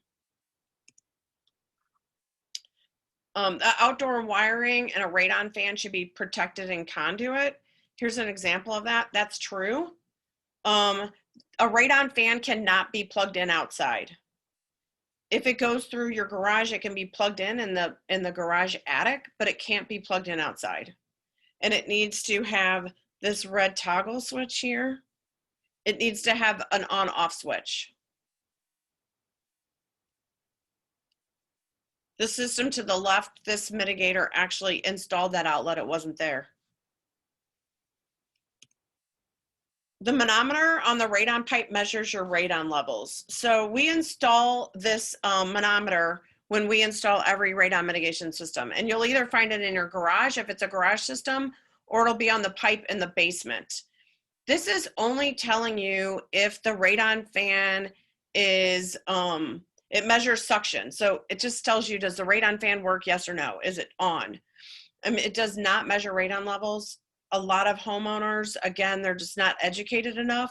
They think it's their radon levels, and they'll call all the time and they're like, oh, our radon level's below 1 now. This is it's just a quick thing to glance at for a homeowner to say, yes, the fan is working or not.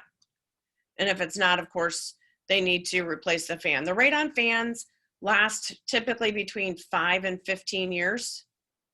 They're warranted. Ours are warranted for 5. Most of them are. And if you ever need us to change a fan or make a repair, we can do that on systems that we didn't install.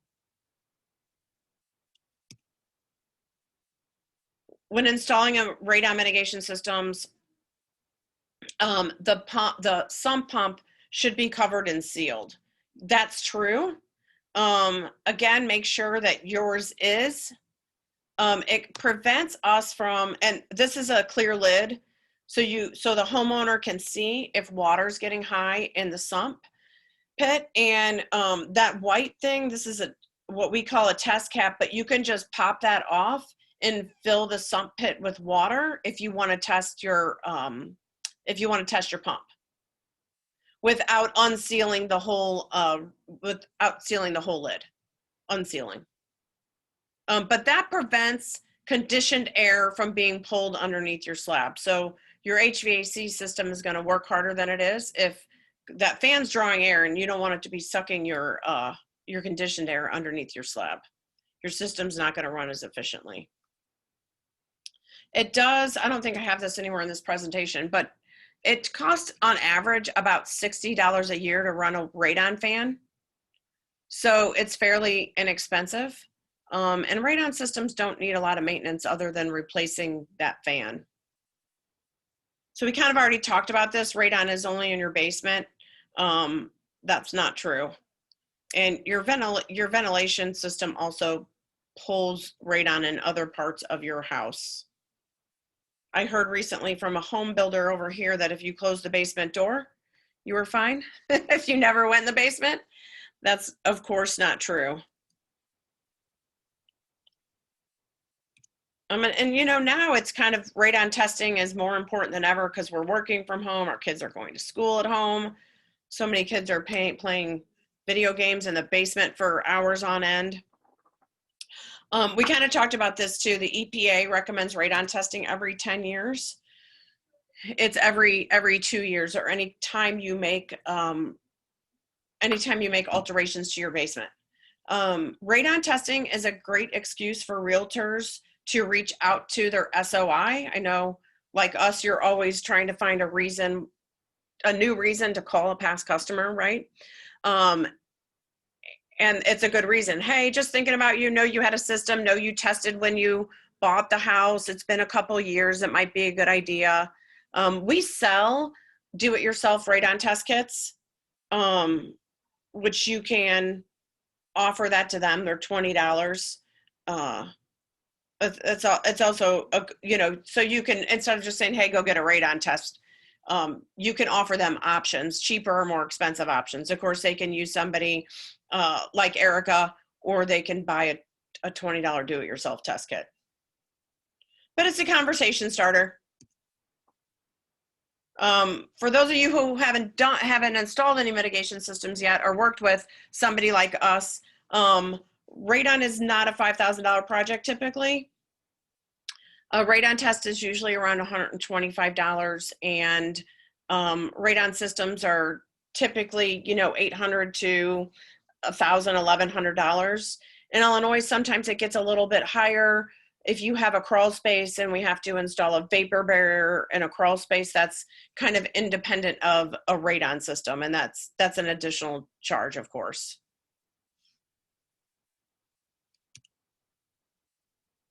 We are the largest testing and mitigation company in the state of Missouri. That's true. I don't really know where we rank in Illinois, but we've been at this for 12 years and we've installed more than 12,000 radon mitigation systems, which is a benefit for you guys because we've kind of seen it all at this point. Let's see.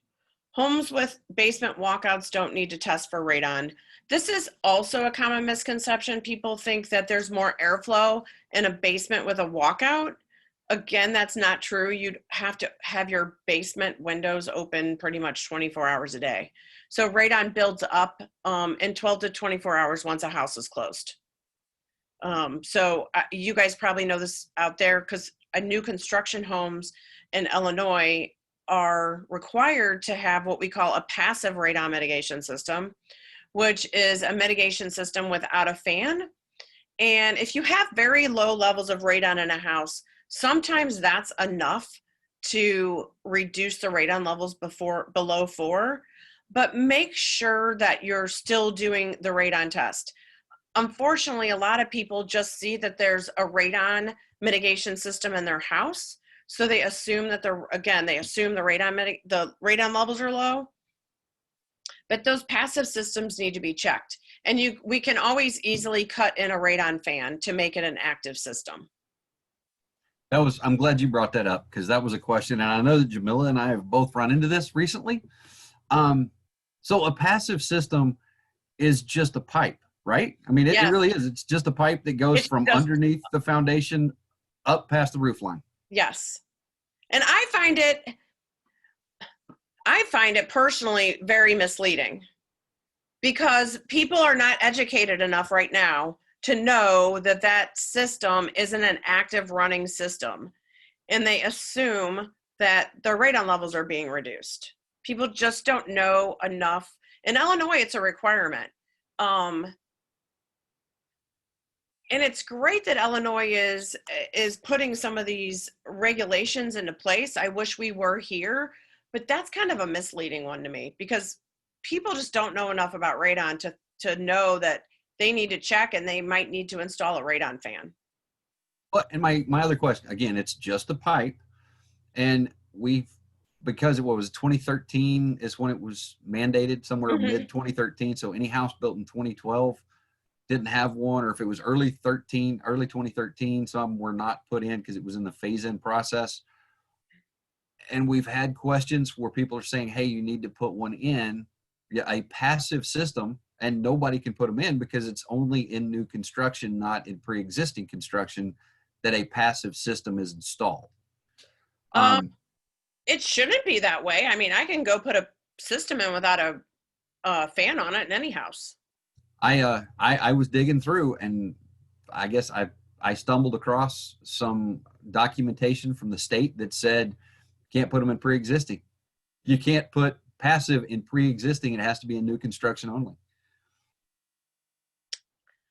I don't know why that would be. I've never heard of that. Okay. Now, what the state of Illinois says is you have to solve the radon problem, right? So if you test and it's above 4, you have to reduce the levels to above 4. You have to reduce it to below 4, right? Right. So if you can't do that with a passive system, maybe that's what they're saying. It might be. Sometimes you can. I wouldn't do it because you want to, even let's say it's 3.5, you want to reduce the levels of radon as low as you can. Right. And Illinois does say that if you have to reduce, I can't remember what their terminology is, the lowest levels that you can possibly reduce it. And Okay. so they're probably saying a passive system isn't going to do that. Okay. But and my other question is, what's the price difference between putting a passive system and an active system? It's the cost of a fan. It's the cost of a fan, and it's actually more expensive for us to come back out and cut in the fan after we've installed the passive system. Okay. So we did that with Consort Homes for a while. A while meaning maybe 6 months. And it ended up, they're like, okay, enough of this. Let's just install the system with the fan because, it's a second trip for us to come back out there, and then we have to cut it in. We have to put the boots on each side of it. It just doesn't. Yeah. Okay. No, and that was one of those. I just knew that 2013 passive system, it just makes more sense to put an active system in. Yeah, it makes more sense. And with the cost being so low, $60 to run a radon system on average a year, it just makes more sense. But that's the rules for new construction. Yeah. So I guess they're saying if it's not new construction, it wouldn't. If you do something, you're supposed to reduce it enough. Although I did just 2 weeks ago, we cut in a radon fan at a system in Columbia. Well, maybe it was for new construction like 2 years ago that they installed it. Although on new construction, if you're installing a passive system, you should be required to test it after you install the passive system. I don't know. Maybe it came up high a couple years later. That's probably what happened. All right. The house next door tested for radon, so I shouldn't have a problem. Not true. Every house needs to be tested. Again, we kind of talked about crawl spaces and additions. I can't emphasize that enough. I really can't. And also houses that have a footprint of over 2,000 square feet. So you have a house with a 3,000 square foot basement, there should be a test on each side of the basement. We have had tests, one test can come back high on a footprint that big and one test may not.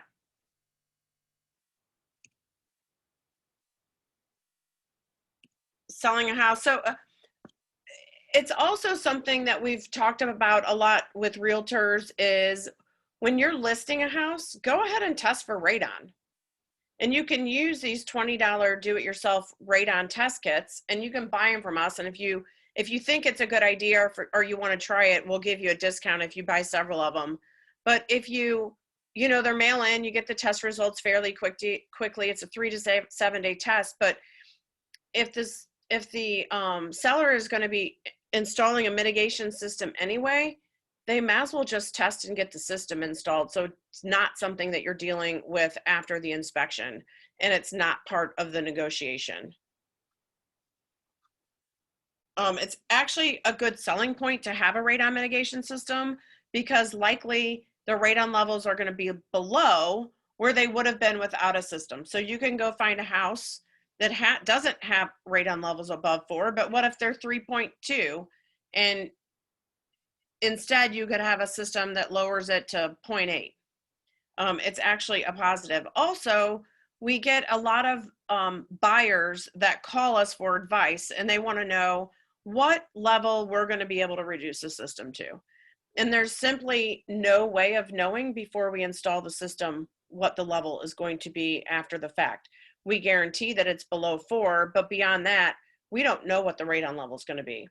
And a lot of times we are finding, more so lately, the buyers really want to know before they sign up for the property. And we just can't tell them. So it takes that guesswork out of the deal as well.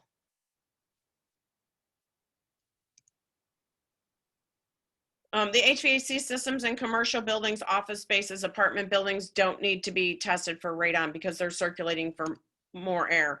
That's false. We test daycares, schools, condos, office buildings. Any enclosed space can have a radon problem. In fact, daycares over in Illinois are required to test regularly. But kind of to your point before, Barry, yes, we do test apartments, we do test condos. Perfect. About 25 people die of radon-induced lung cancer a day in the United States. It's actually higher than that, it's 60. So once again, it is a health concern. The good news about radon and radon-induced lung cancer is that it's preventable. And kind of, like we've talked about, it's a pretty inexpensive test, and it's a pretty inexpensive fix. Radon-induced lung cancer, most people don't know, it's the 6th leading cause of cancer mortality. You don't ever hear that because they never pull radon-induced lung cancer out of the lung cancer numbers. Here we go, opening windows during the test. We've exhausted that, I think. According to the EPA, radon carries 1,000 times the risk of any other EPA carcinogen. That is true. Like we said earlier, it's the biggest source of radiation a person gets in their lifetime. Having lived in my house for many years, it wouldn't matter if I took action against radon now. I hear this all the time too. So this is false, of course. Just like cigarette smoking, it doesn't make sense to never stop smoking because you smoked for 10 years, right? You're continuing to damage your lungs. So yes, it does matter. And it's also so unfortunately, lung cancer doesn't have symptoms, and well, until very late in the game usually. So sometimes homeowners in a real estate transaction, the seller will call and say, I don't believe we have a radon problem because I don't have any symptoms. Well, the symptom is just a diagnosis of lung cancer, unfortunately. And just like cigarette smoking, you might not get it when you're young, but doesn't mean you're still not going to get it in your life. Hopefully not, of course. We already talked about retesting. These are kind of, we already talked about this, but all the times that should trigger a radon test. And this is just an example. In 2019, my home tested high for radon with a 4.75. It was mitigated. Now it's measuring 3.2. Yes, you still need to continue to test every couple years.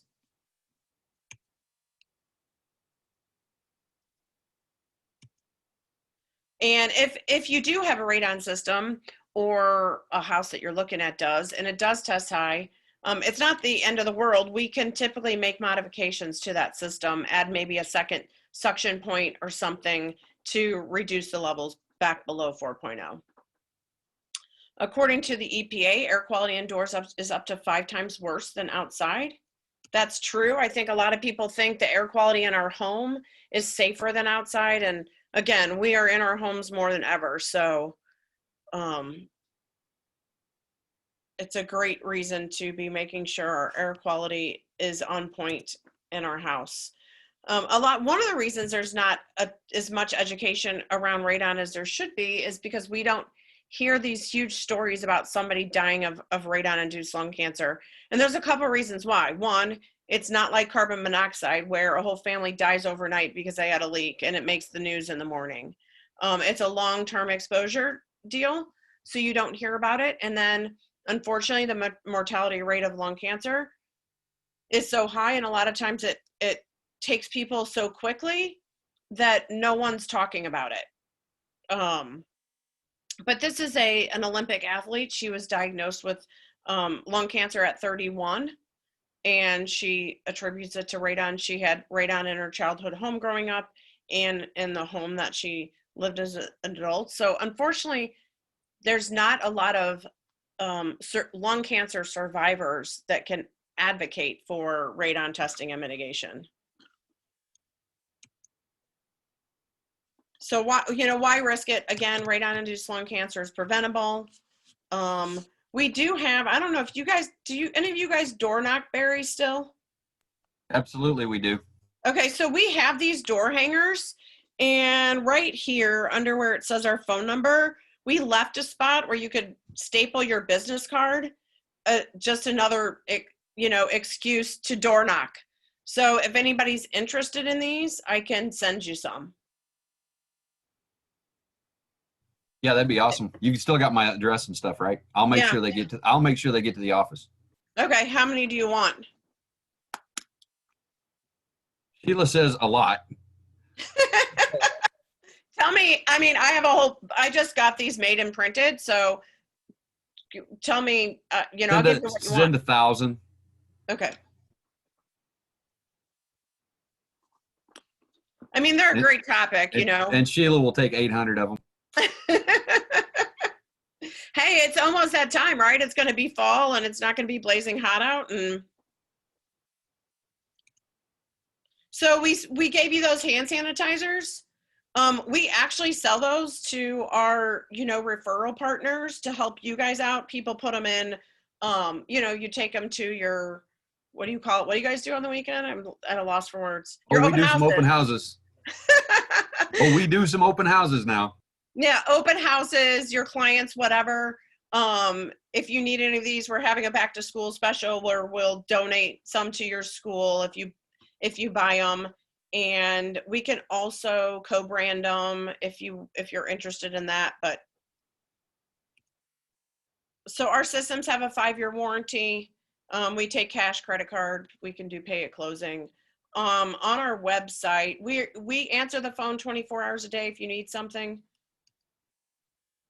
You can, on our website, you can schedule a radon test up in the top right-hand corner. So you can do that oh wait, we don't do radon testing there. Sorry, I should take this slide out. But you can call Erica. I'm sure she takes it. I'm sure she has something like this. But radon mitigation, of course, you can call us anytime. But also up next to the right of the test, you can click on it and give us some information about your house for us to give you a quote. And that is about all I have. Do you guys have any questions?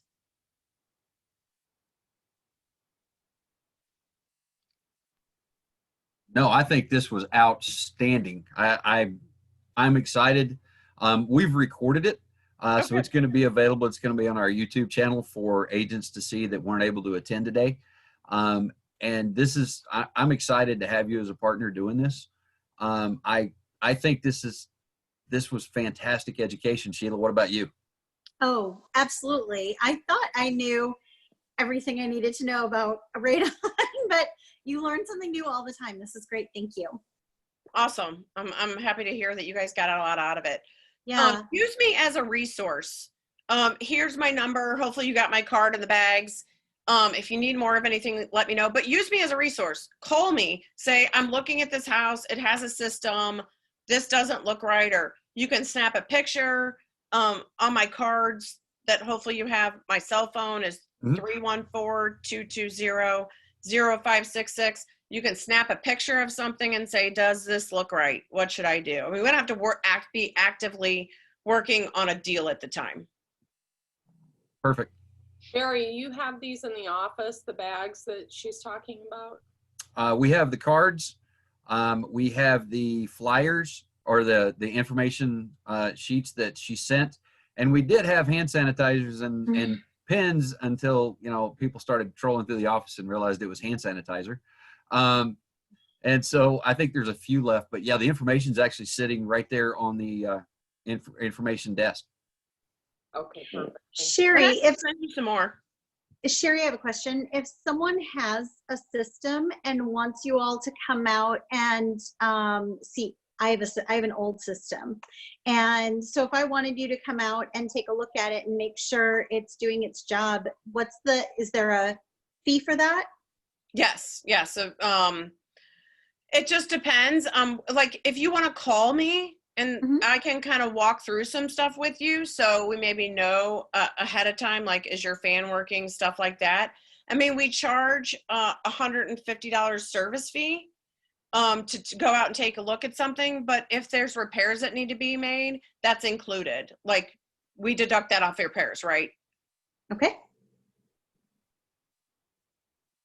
Can I ask a question? Can you repeat your phone number again for me? Sure. It's 314-220-0566. That's my cell number. And our office number is 636-200-2875. Thank you. And if you guys, if you want to, maybe, I don't know, Barry, if you can send me email addresses, I can email some of this information too. Yeah, It's up to you. I'll send you mine, and if you just want to, well, you've got mine. So if you just want to Yeah, email I it can to send me, it to you and you can forward it to that's whoever. exactly what we'll do. We'll post it out. We've got an information sharing, well, Google Drive that I can push out to most of these folks. Okay, great. Yeah, and we're a lot of these, and I'll be honest, while we're all in a trusted circle, while we're recording, this is, I can't express enough how valuable this training is to all of us. We have folks that are brand new in real estate who have never done a transaction. And then you have people like me and Sheila that have been in it for 4 or 5 years, and we've done many transactions and just didn't know the details that we learned today. It's kind of like the snorkel system you talked about. That was eye-opening to me. That, you know what? I wondered why all those houses with a snorkel system had mildew on them. Now I know. And it's unfortunate because you guys shouldn't have to be experts in this stuff, you know, like we are. But, you know, there's just people, you know, when you're getting quotes for mitigation work, there's a reason why some companies cost more. You know, all those things that I showed you, those are ways that people can cut corners. Those fire collars, they're about $15 or $20 a piece. So, you know, I can come up with off the top of my head at least $100 worth of stuff that people can cut corners on if they want to. The sump lids, well, they just gone up, right? Because there's plastic hanging in every square inch of the world right now. That's the same plastic we use for those sump lids. But like those sump lids are $20 or so a piece. That's not installation or anything. But yeah, there's a lot of things that you know, the more we talk, things will come up on these calls, right? Different things will come up every time. But yeah, you'd be some of the stuff you just can't know it all. And a lot of, you know, there's not that many people that are providing education either. That's correct. That is correct. Hey, Barry, is there Will we have access to, outside of obviously what we're watching now and listening to, the actual slides to this? Like where we could go through the slides on our own and not, throughout the whole hour presentation? Sherry, I don't know. I would rather not give up the slides. Okay. But again, there is the recording where you can kind of flip back through and pause Right. it and look at them. Okay.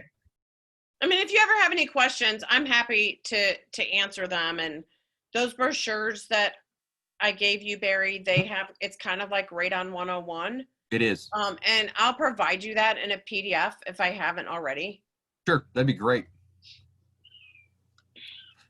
All right, with that, Sherry, again, I thank you for your time. What an outstanding opportunity to get education on radon, because like Sheila had said, we thought we knew something about it, and now we're like, all right, I feel a little bit smarter now. Great. Yeah, thanks for partnering with me. I'm excited to work with you guys. Oh, I'm thrilled. I'm thrilled, and I will be in touch with you later today or Monday to continue a conversation. Great. All right, folks. With that, why don't you take? I've got 11:03. Why don't you take a 10-minute break? I'll see you guys at 11:15. I'm going to leave the link up, and just jump back on by 11:15, and we will have the guy that spells his name backwards on here. Thanks so much, Sherry. Thank you.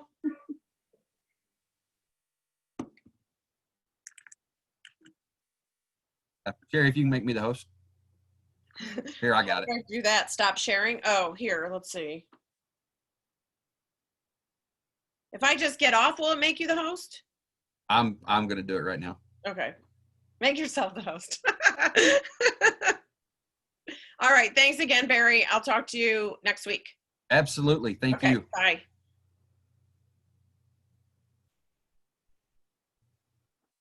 Oh, I can assign and leave. Yes, that would be assigned me. I don't see your name on here. Oh, here it is. Keller Williams. Okay.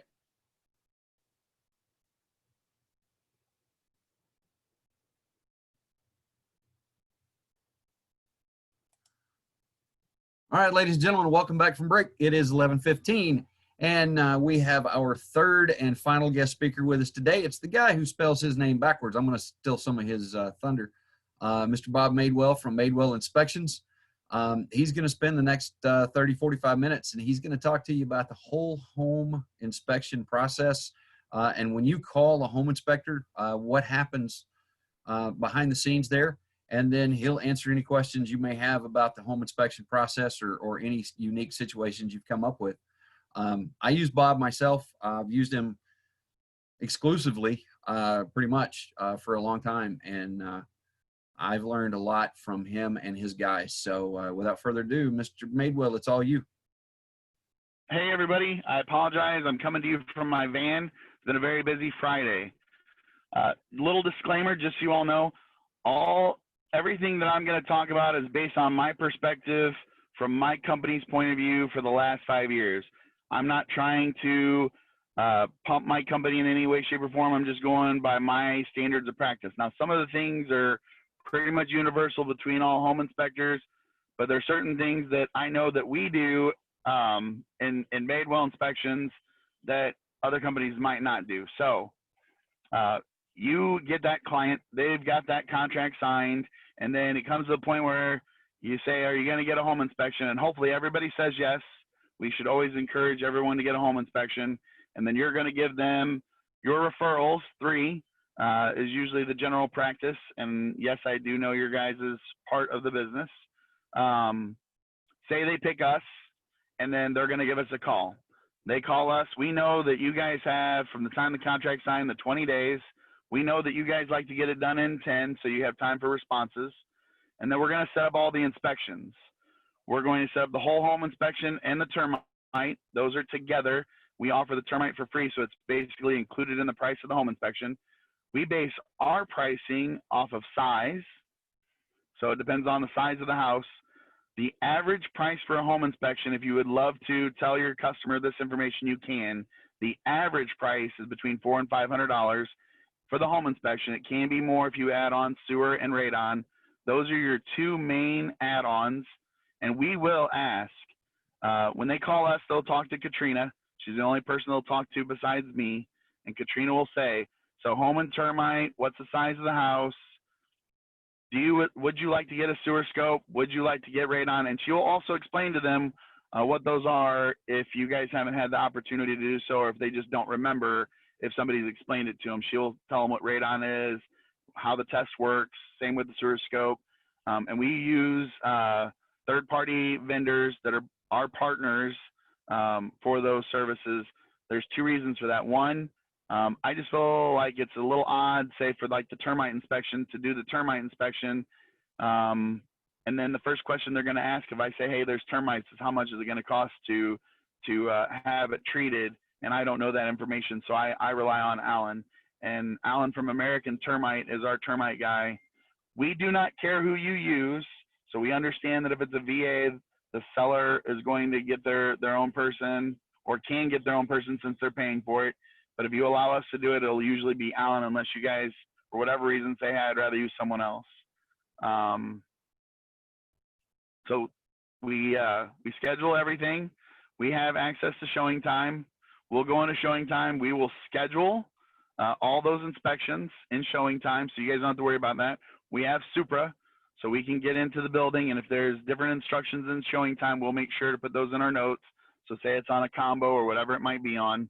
Our process, what we like, is for the customer to give us about 45 minutes or so at the house, especially during this time with COVID, so that we can document the house. We can go in, we can take pictures of everything, we can make sure we know what doors are open, what doors are closed, what lights are on, what lights are off, if there's any dogs or cats.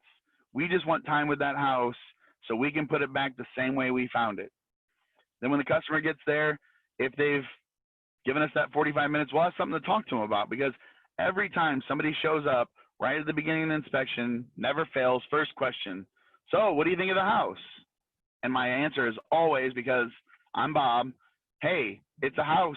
I haven't really looked at it yet. But if they give us that time to look at it, we can tell them what's going on with the house. We can give them some of the bigger items. Here's some of the things we've seen. We're not done yet. Go look around. Here's a tape measure. Here's the ability to take notes. And we let them go and look at the house. Now, during COVID, we ask that only the people that are buying the house be at the inspection. We don't want the mom, the dad, the brother, the sister, the kids. We try to keep it as minimal as possible, because we want the people to be there for the inspection in case they have any questions or they want to know, in better detail what we're talking about and see it visually. That does help out a lot. In our reports, everything, we'll take tons of pictures. We do annotations. So for example, toilet is loose. And we'll put in there where it was. With the toilet being loose, there's potentially for it to leak on the floor. I mean, the wording's a little different, but you get the idea. You should have a qualified plumber or a qualified professional, fix the leak and find out why it's leaking. So we are very much an annotation, not a checklist type inspection report. Finally got to my destination. Sorry about that. Like I said, I was in Granite City, and in Granite City, you're going to get caught by a train. So anyway, does anyone have any questions so far up to this point? I know I've talked for a little bit. I'm good. Who is that? I'm doing this from my phone today, so I didn't see a name pop up. Yeah, it's me. Hi, Barry. Who else is here? Sheila Riggs is here. Dana Carter's here. Brendan Karwoski is here. And Mr. Blake Holiday is here. And Hi, nobody Bob. has How any are questions? Howdy, I'm doing good. I'll see you next Thursday. I will see you next Thursday. Me and Jeff were just talking about that. Actually, Dee was there last night too, so I got to say hi to her as well. Yes, she's so excited. It really is a very cute, great little house for them. Yeah, I'm very excited too. So if nobody has any questions, we always send 2 guys to every inspection. That's the difference in our company. The reason we do that, there's several, but the main ones are, when I first started 5 years ago, I was in Alton, Illinois, in a 100-year-old house, walking around in the attic, trying to take some pictures of the knob and tube wiring. And as I'm walking through this attic, my foot went through the ceiling and to the hallway below, all the way up to the goodie basket. And I'm by myself. Agent wasn't there. It was an investor. He wasn't going to be there. I didn't have an apprentice at that time. And it took me almost a half hour to get my leg out of this hole without having a splinter stab into my leg. And I realized at that time how dangerous our job was, and realized I needed somebody there, because if I would have nicked anything in the right spot, I could have bled out very easily, and that would have been the end of Madewell inspections before it even really truly began. Another reason is, in this day and age, we don't want to get stuck in an inspection with a female by ourselves. We like to, and I don't like the idea of body cams either. So we have a buddy system. There's two of us. That way, you know, we have somebody to look out for the other one. And then it just makes us the most thorough inspector, because now you've got another guy there who's double checking your work. We double check each other all the time to make sure, hey, did you see this? Yep. Did you see this? Or maybe we might even confer with each other on something. You know, I'm very strong in electrical because I was an ET in the Navy, which means electronics technician. I did a lot of wiring during my career. And my other guy, Ben, he's more of a plumbing guy. He knows a lot more about plumbing. So we each have our strong suit, if you will. And I'm sure you'll notice that with a lot of inspectors, they have something that they hit a little bit harder than others. So that's just our policy. You don't pay any extra for that. Now, I will say this. We price shop just like everyone else price shops, and we try really hard not to be the most expensive, but we also try really hard not to be the cheapest. We try to be that middle of the road and take care of our customers for you know, we try to give a lot of quality for the value. So my guys are going to go through the house. They're going to grab the customer. They're going to give them a run through of everything that they saw. And we always talk about the good, the bad, and the ugly. And we always say we can't do anything about the ugly. We're going to ask them if they have any questions. We're going to show them where the shutoff is. We're going to show them where the filter is. We're going to show them where all the maintenance stuff is that we can, because we don't know what people know. We get a lot of first-time home buyers who never changed out a filter and an air conditioner. So we show them where that stuff is. And then we ask them if they have any questions. We tell them that they're going to get the report the next day. Now, we give you our report the next day. We have legally 24 hours to turn over the report. We do it the next day because of two reasons. The one is if we turn over our reports the same day, at the end of the day, it's 5 o'clock, you're eating dinner, we're eating dinner, customer gets it, first thing they're going to do is call us, you, whoever, hey, I got the report, I want to talk about it, while you're trying to eat dinner. So we turn it over in the morning. There's nothing that's going to be too terribly impressing that's not going to wait until first thing in the morning the next day.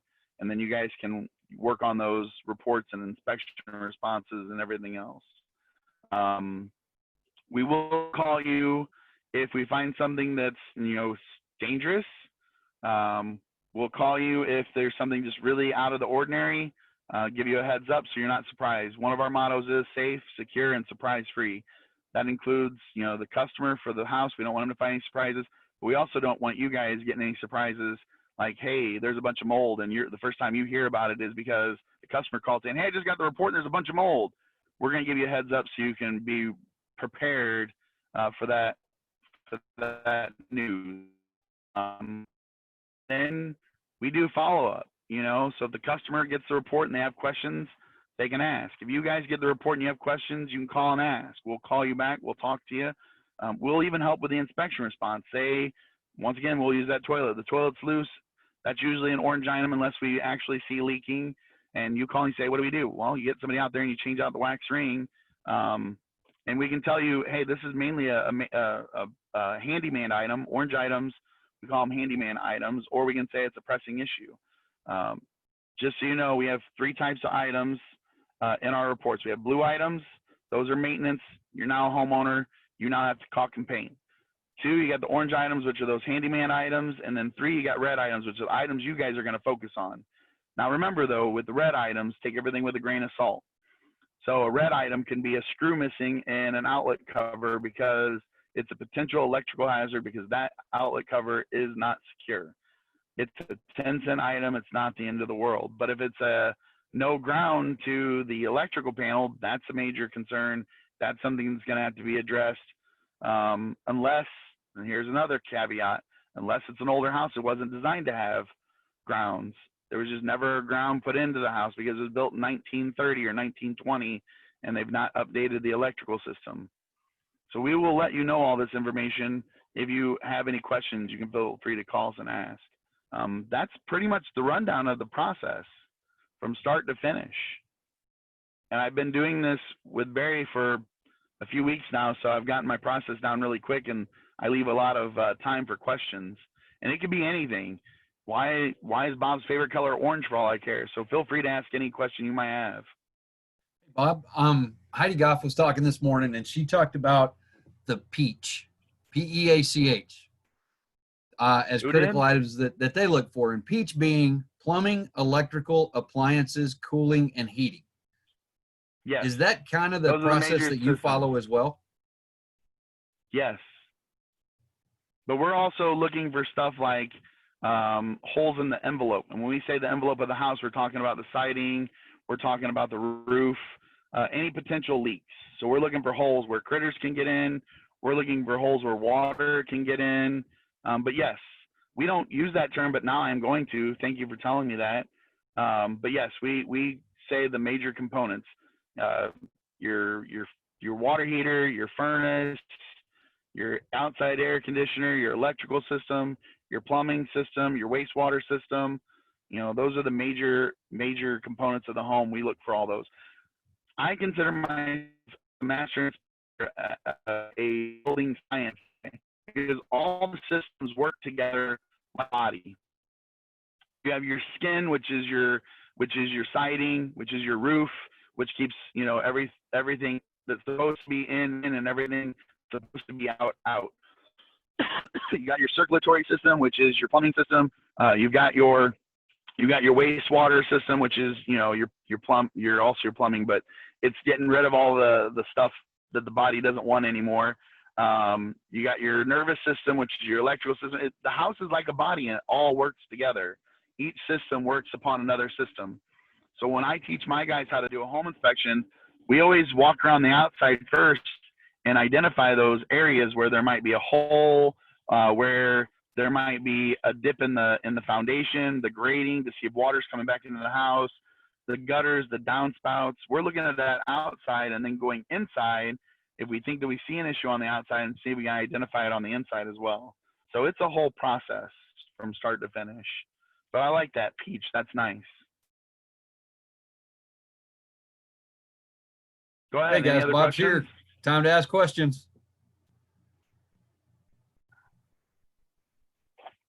Has anyone had anything really awful in the inspection world yet? Have you all had an inspection?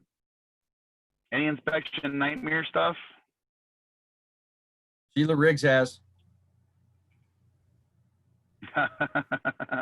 Nightmares? I can't think. Surely I've had something crazy.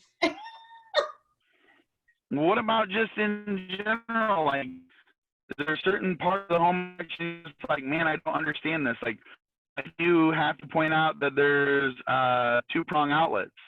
Well, let me tell you, thank you for asking. Two-prong outlets are very common in this area with older homes. We have a very eclectic mix of homes.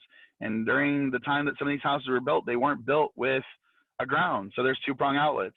Is it dangerous? No. In my report, if there's a two-prong outlet, we don't put it as dangerous. We just say, hey, it's ungrounded and make you aware of it. So if you would plug your TV or your Xbox or your computer into the wall, you know that it's not grounded. There's a potential surge that can happen, but it's not the end of the world. We've had many times where somebody's come back and said, you know, I want all these three-prong outlets changed back to two-prong outlets. I think that's a silly thing. Myself personally, I won't tell them it's a silly thing, but I will discourage them for changing those outlets back to two-prong because almost everything built now that's modern is going to have that third ground plug. Now you're putting a bunch of adapters in to go from 2 to 3, which an adapter just is one more point of failure. Hey Bob, I do have one question. Go. And this has come up this week. We have had clients tell or ask agents about the FHA inspection or the VA inspection. Oh, yes. Can Mr. Home Inspector, can you talk So- about that and explain and clear the air for the agents that are on here right now? Absolutely. So our inspection, let's start with that. Our inspection is going to cover all those items. We absolutely look for the same things that the VA and the FHA people look for. We are more thorough. We might find things that they don't. We're there for 2 to 3 hours. They're there for 30 minutes. The VA guy, I've literally seen hundreds of VA guys. They come in, the house looks nice. They might shake a couple handrails, look and see if there's a couple GFCIs, and then they're done. When they come and it's a house that looks a little bit more distressed, if you will, then they get a little bit more aggressive with their looking, and they might find a few other things. But what the VA and the FHA are looking for is that these houses aren't turds.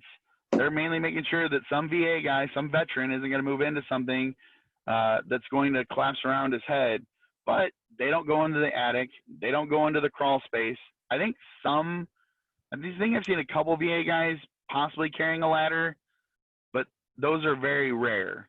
So they don't even go and see if there's any knob and tube wiring up in the attic on an older home. So does that help? Yes, but Bob, the next point that I want to make is you are not the VA or FHA inspector. No. We are not. We look for the same things, but we are not in place of those things. And even though they call it an occupancy inspection, occupancy is not an inspection, and we are not in place of those inspections. That is a conflict of interest. We are just a private inspection company for peace of mind of the home buyer. We are not. Our interest is not the VA and the VA's money and the loan that the VA is giving out or the FHA is giving out or the appraiser is giving out. And we're different than the appraiser. The appraiser is supposed to tell you how much that house is worth, how much that front door costs. We just tell you if that front door works. Right, and that's the question. Now, Bob, if because of the occupancy inspections, and I know you were doing this earlier in COVID, if an agent brought the municipality's occupancy inspection checklist to you guys as you were doing an inspection, you would take a look and do a courtesy look because it's the same thing that you're looking at anyway. Exactly. And you're still doing that, correct? Correct. We will look over the list and tell you what we find in our report that matches up with that checklist. We don't know all the different towns and all their different little nuances, but if you bring the list and you want us to look at it, we will. Here's an example. Certain towns will say every single outlet over a counter will need to be GFCI. Other towns will follow the state of Illinois and Madison County that says that any outlet 6 feet from a water source needs to be GFCI or anything on the outside. And the garage is considered outside because that door can open up and be left open to the elements. So inside of a garage, the outside of the house, 6 feet from a water source, all those are supposed to be GFCI. Now, some municipalities will say in a kitchen, every counter space. Now, on an island, if there is a GFCI, there should be at least one. And if it's a bigger island, there should be two, because what they're wanting is for you not to be dragging extension cords around the kitchen where there becomes a trip hazard, or where that extension cord might be where a child can grab it and pull on it. So there are things that we look for.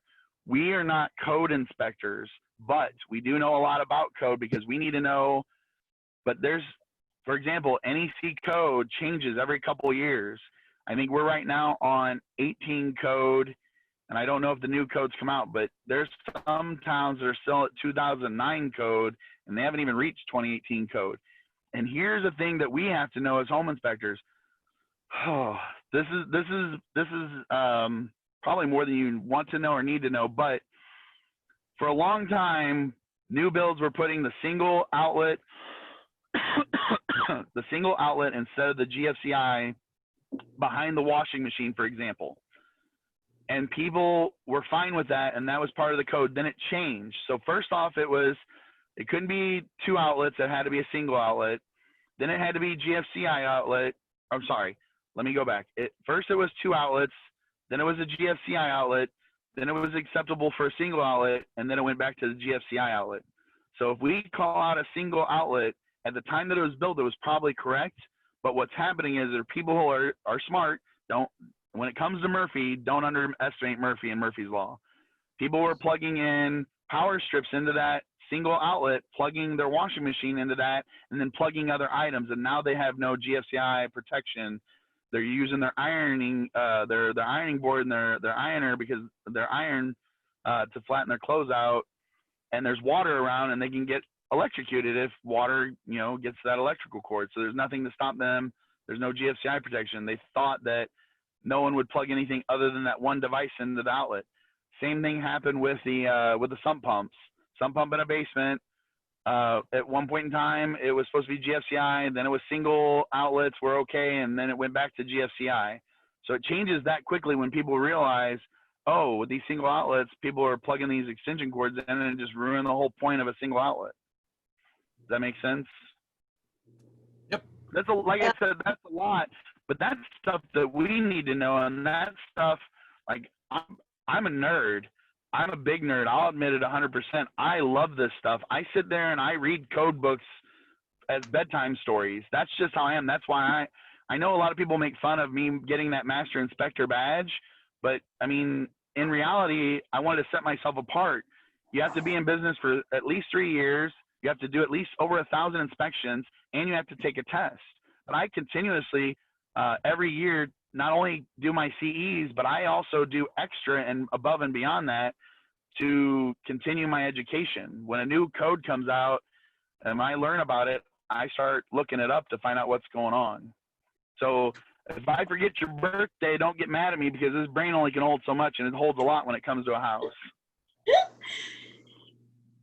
Hey, I did think of it. That's Sheila, Bob. I did think of one nightmare situation that I had.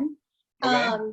Because, you get people all the time that say, I feel good about this house. I don't think I need an inspection. I think it's all right. I can fix whatever I might need to fix. And I took a couple of buyers. We were under contract. They weren't going to do inspections. I convinced them to do all of them because, though not required, they're definitely recommended.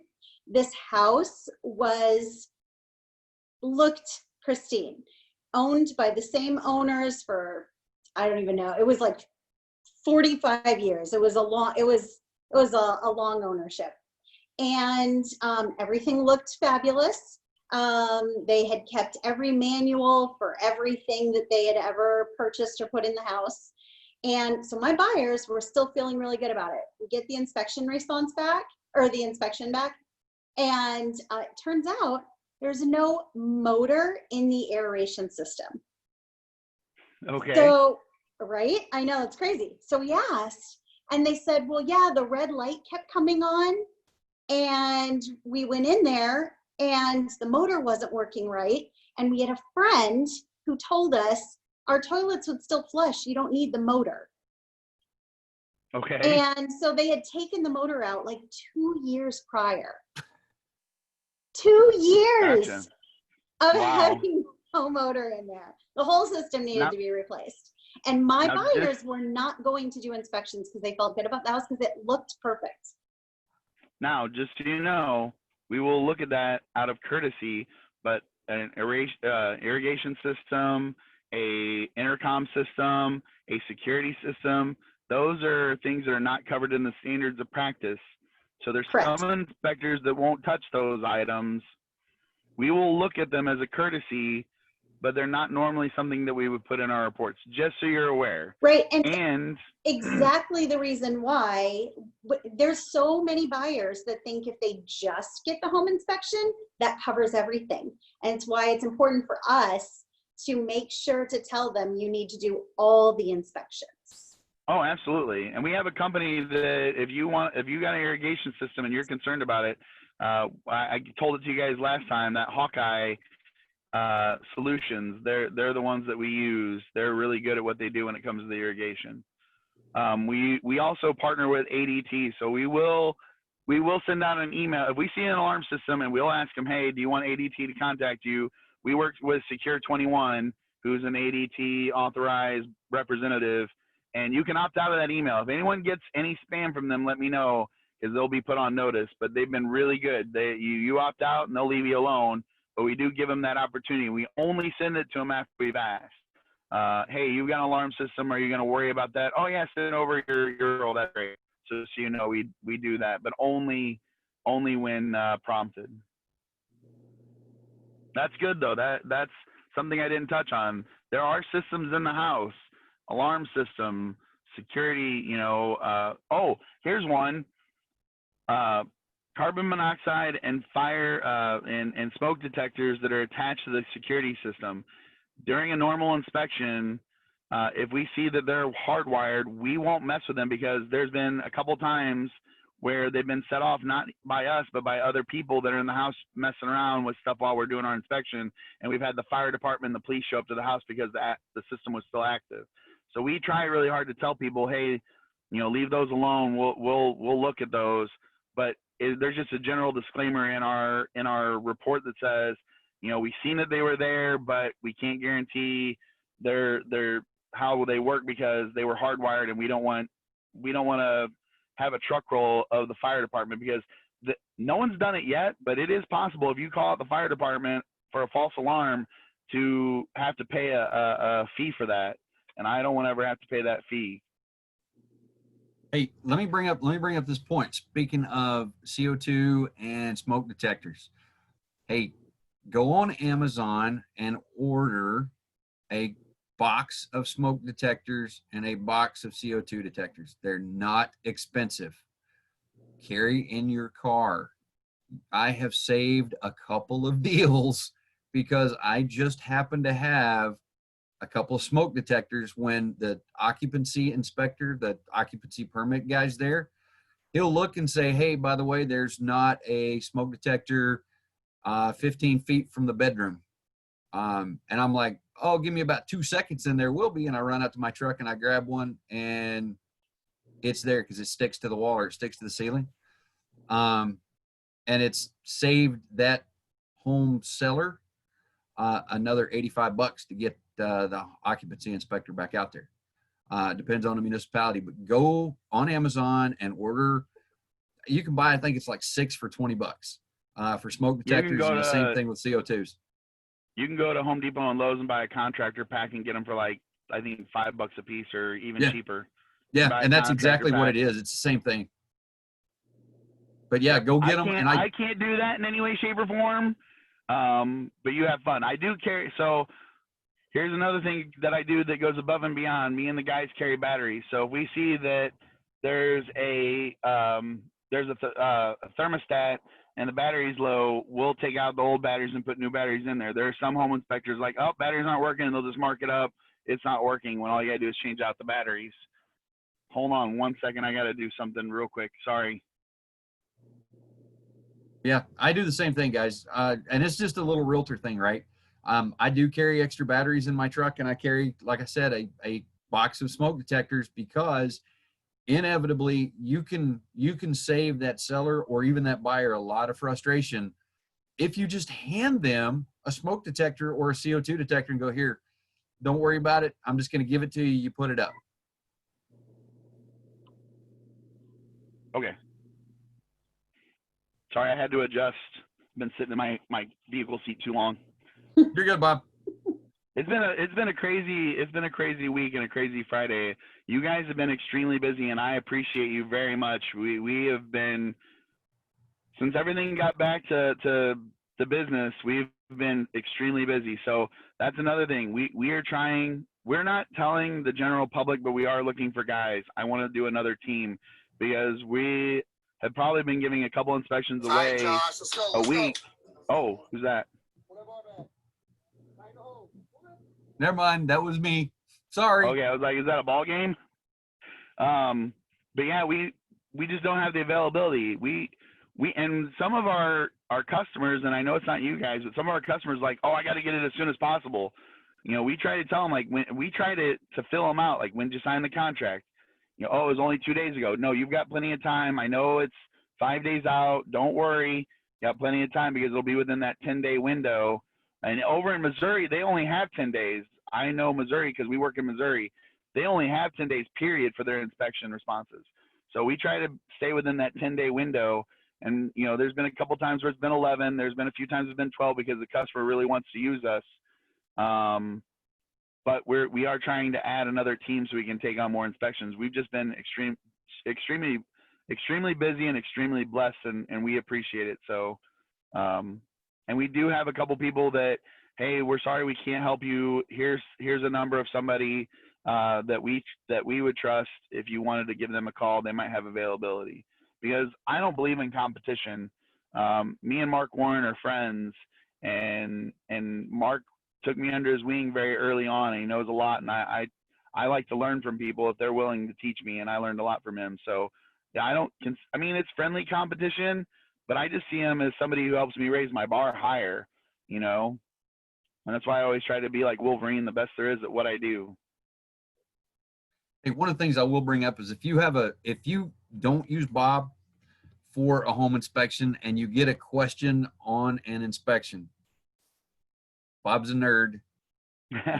Send it to him or the area of question. He will answer it for you or try to explain it to you. I've actually done that with a couple of different inspections that I've received from another home inspector. I sent it to Bob and said, "Can you explain this to me, please?" Now I won't disavow that information, or I won't give Barry up in any way, shape, or form. If you send me stuff, it will be in confidence.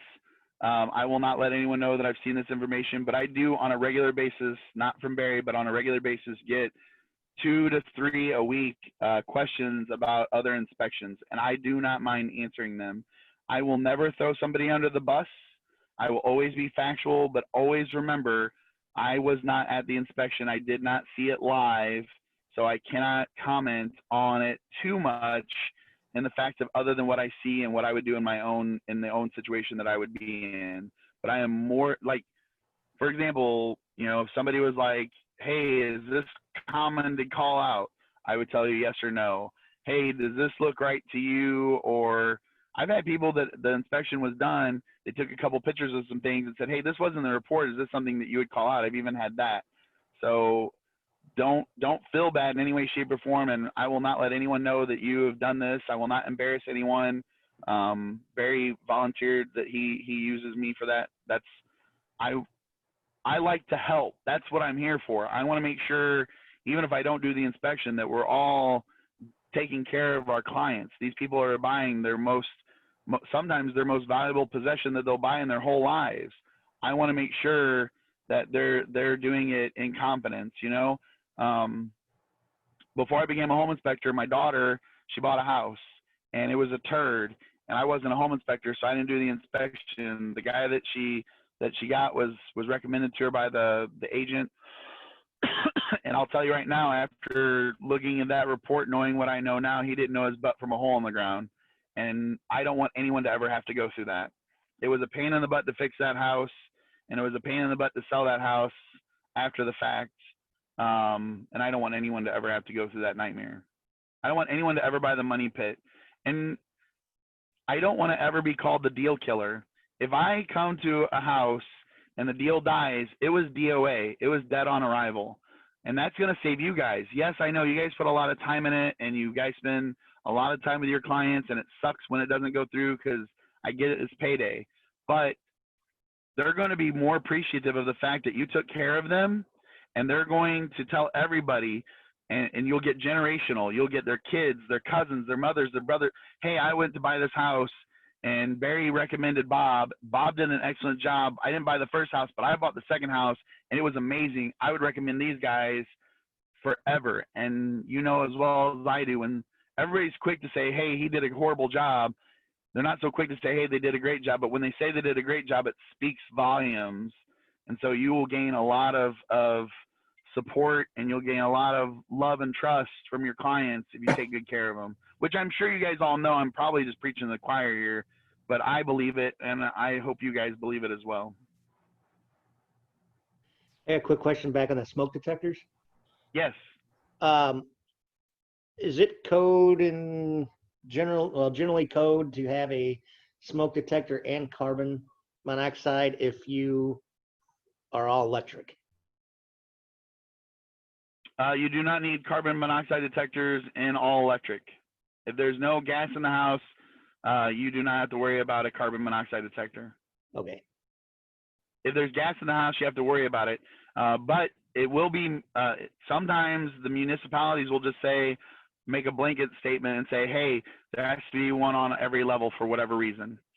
And then I personally don't like combos, because a smoke detector should be up high and a carbon monoxide detector should be down low.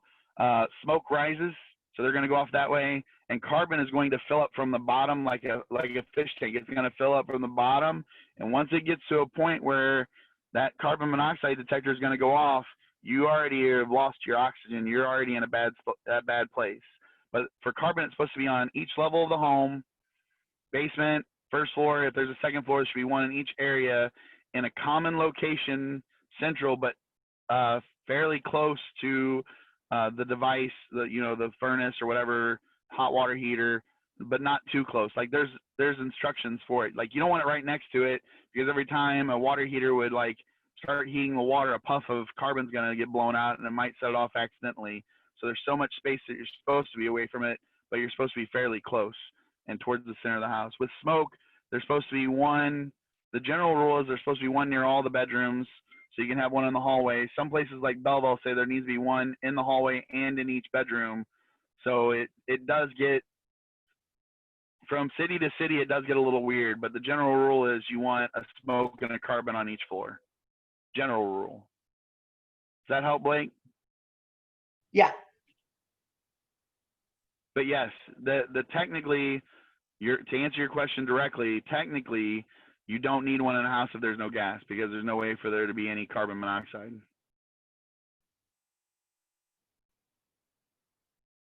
Anyone else have any questions?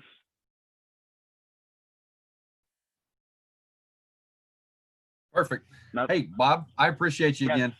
I appreciate you coming on and spending the time with them or with us. Can I ask one question? Yes, sir. Has everybody seen the dance? I always like to ask. Yes. I've also seen Becky's flying carpet. Yes. Oh, the new commercial. Oh my gosh. I cannot believe how awesome that turned out and how it took off. Now, I did learn something. Wow, I didn't know this. So Becky's actually still alive. There was a lot of people saying that she was passed away, and I did not do enough research, but it's Wanda who passed away. Wanda's no longer with us, but Becky's still alive. Becky sent me a message and she said, I love your new commercial. So that was pretty awesome. I got her seal of approval, but yeah. You ought to have her come on and do a cameo. I would, you know what? I don't know if she'd like charge me or not, but yeah, absolutely. I've thought about that.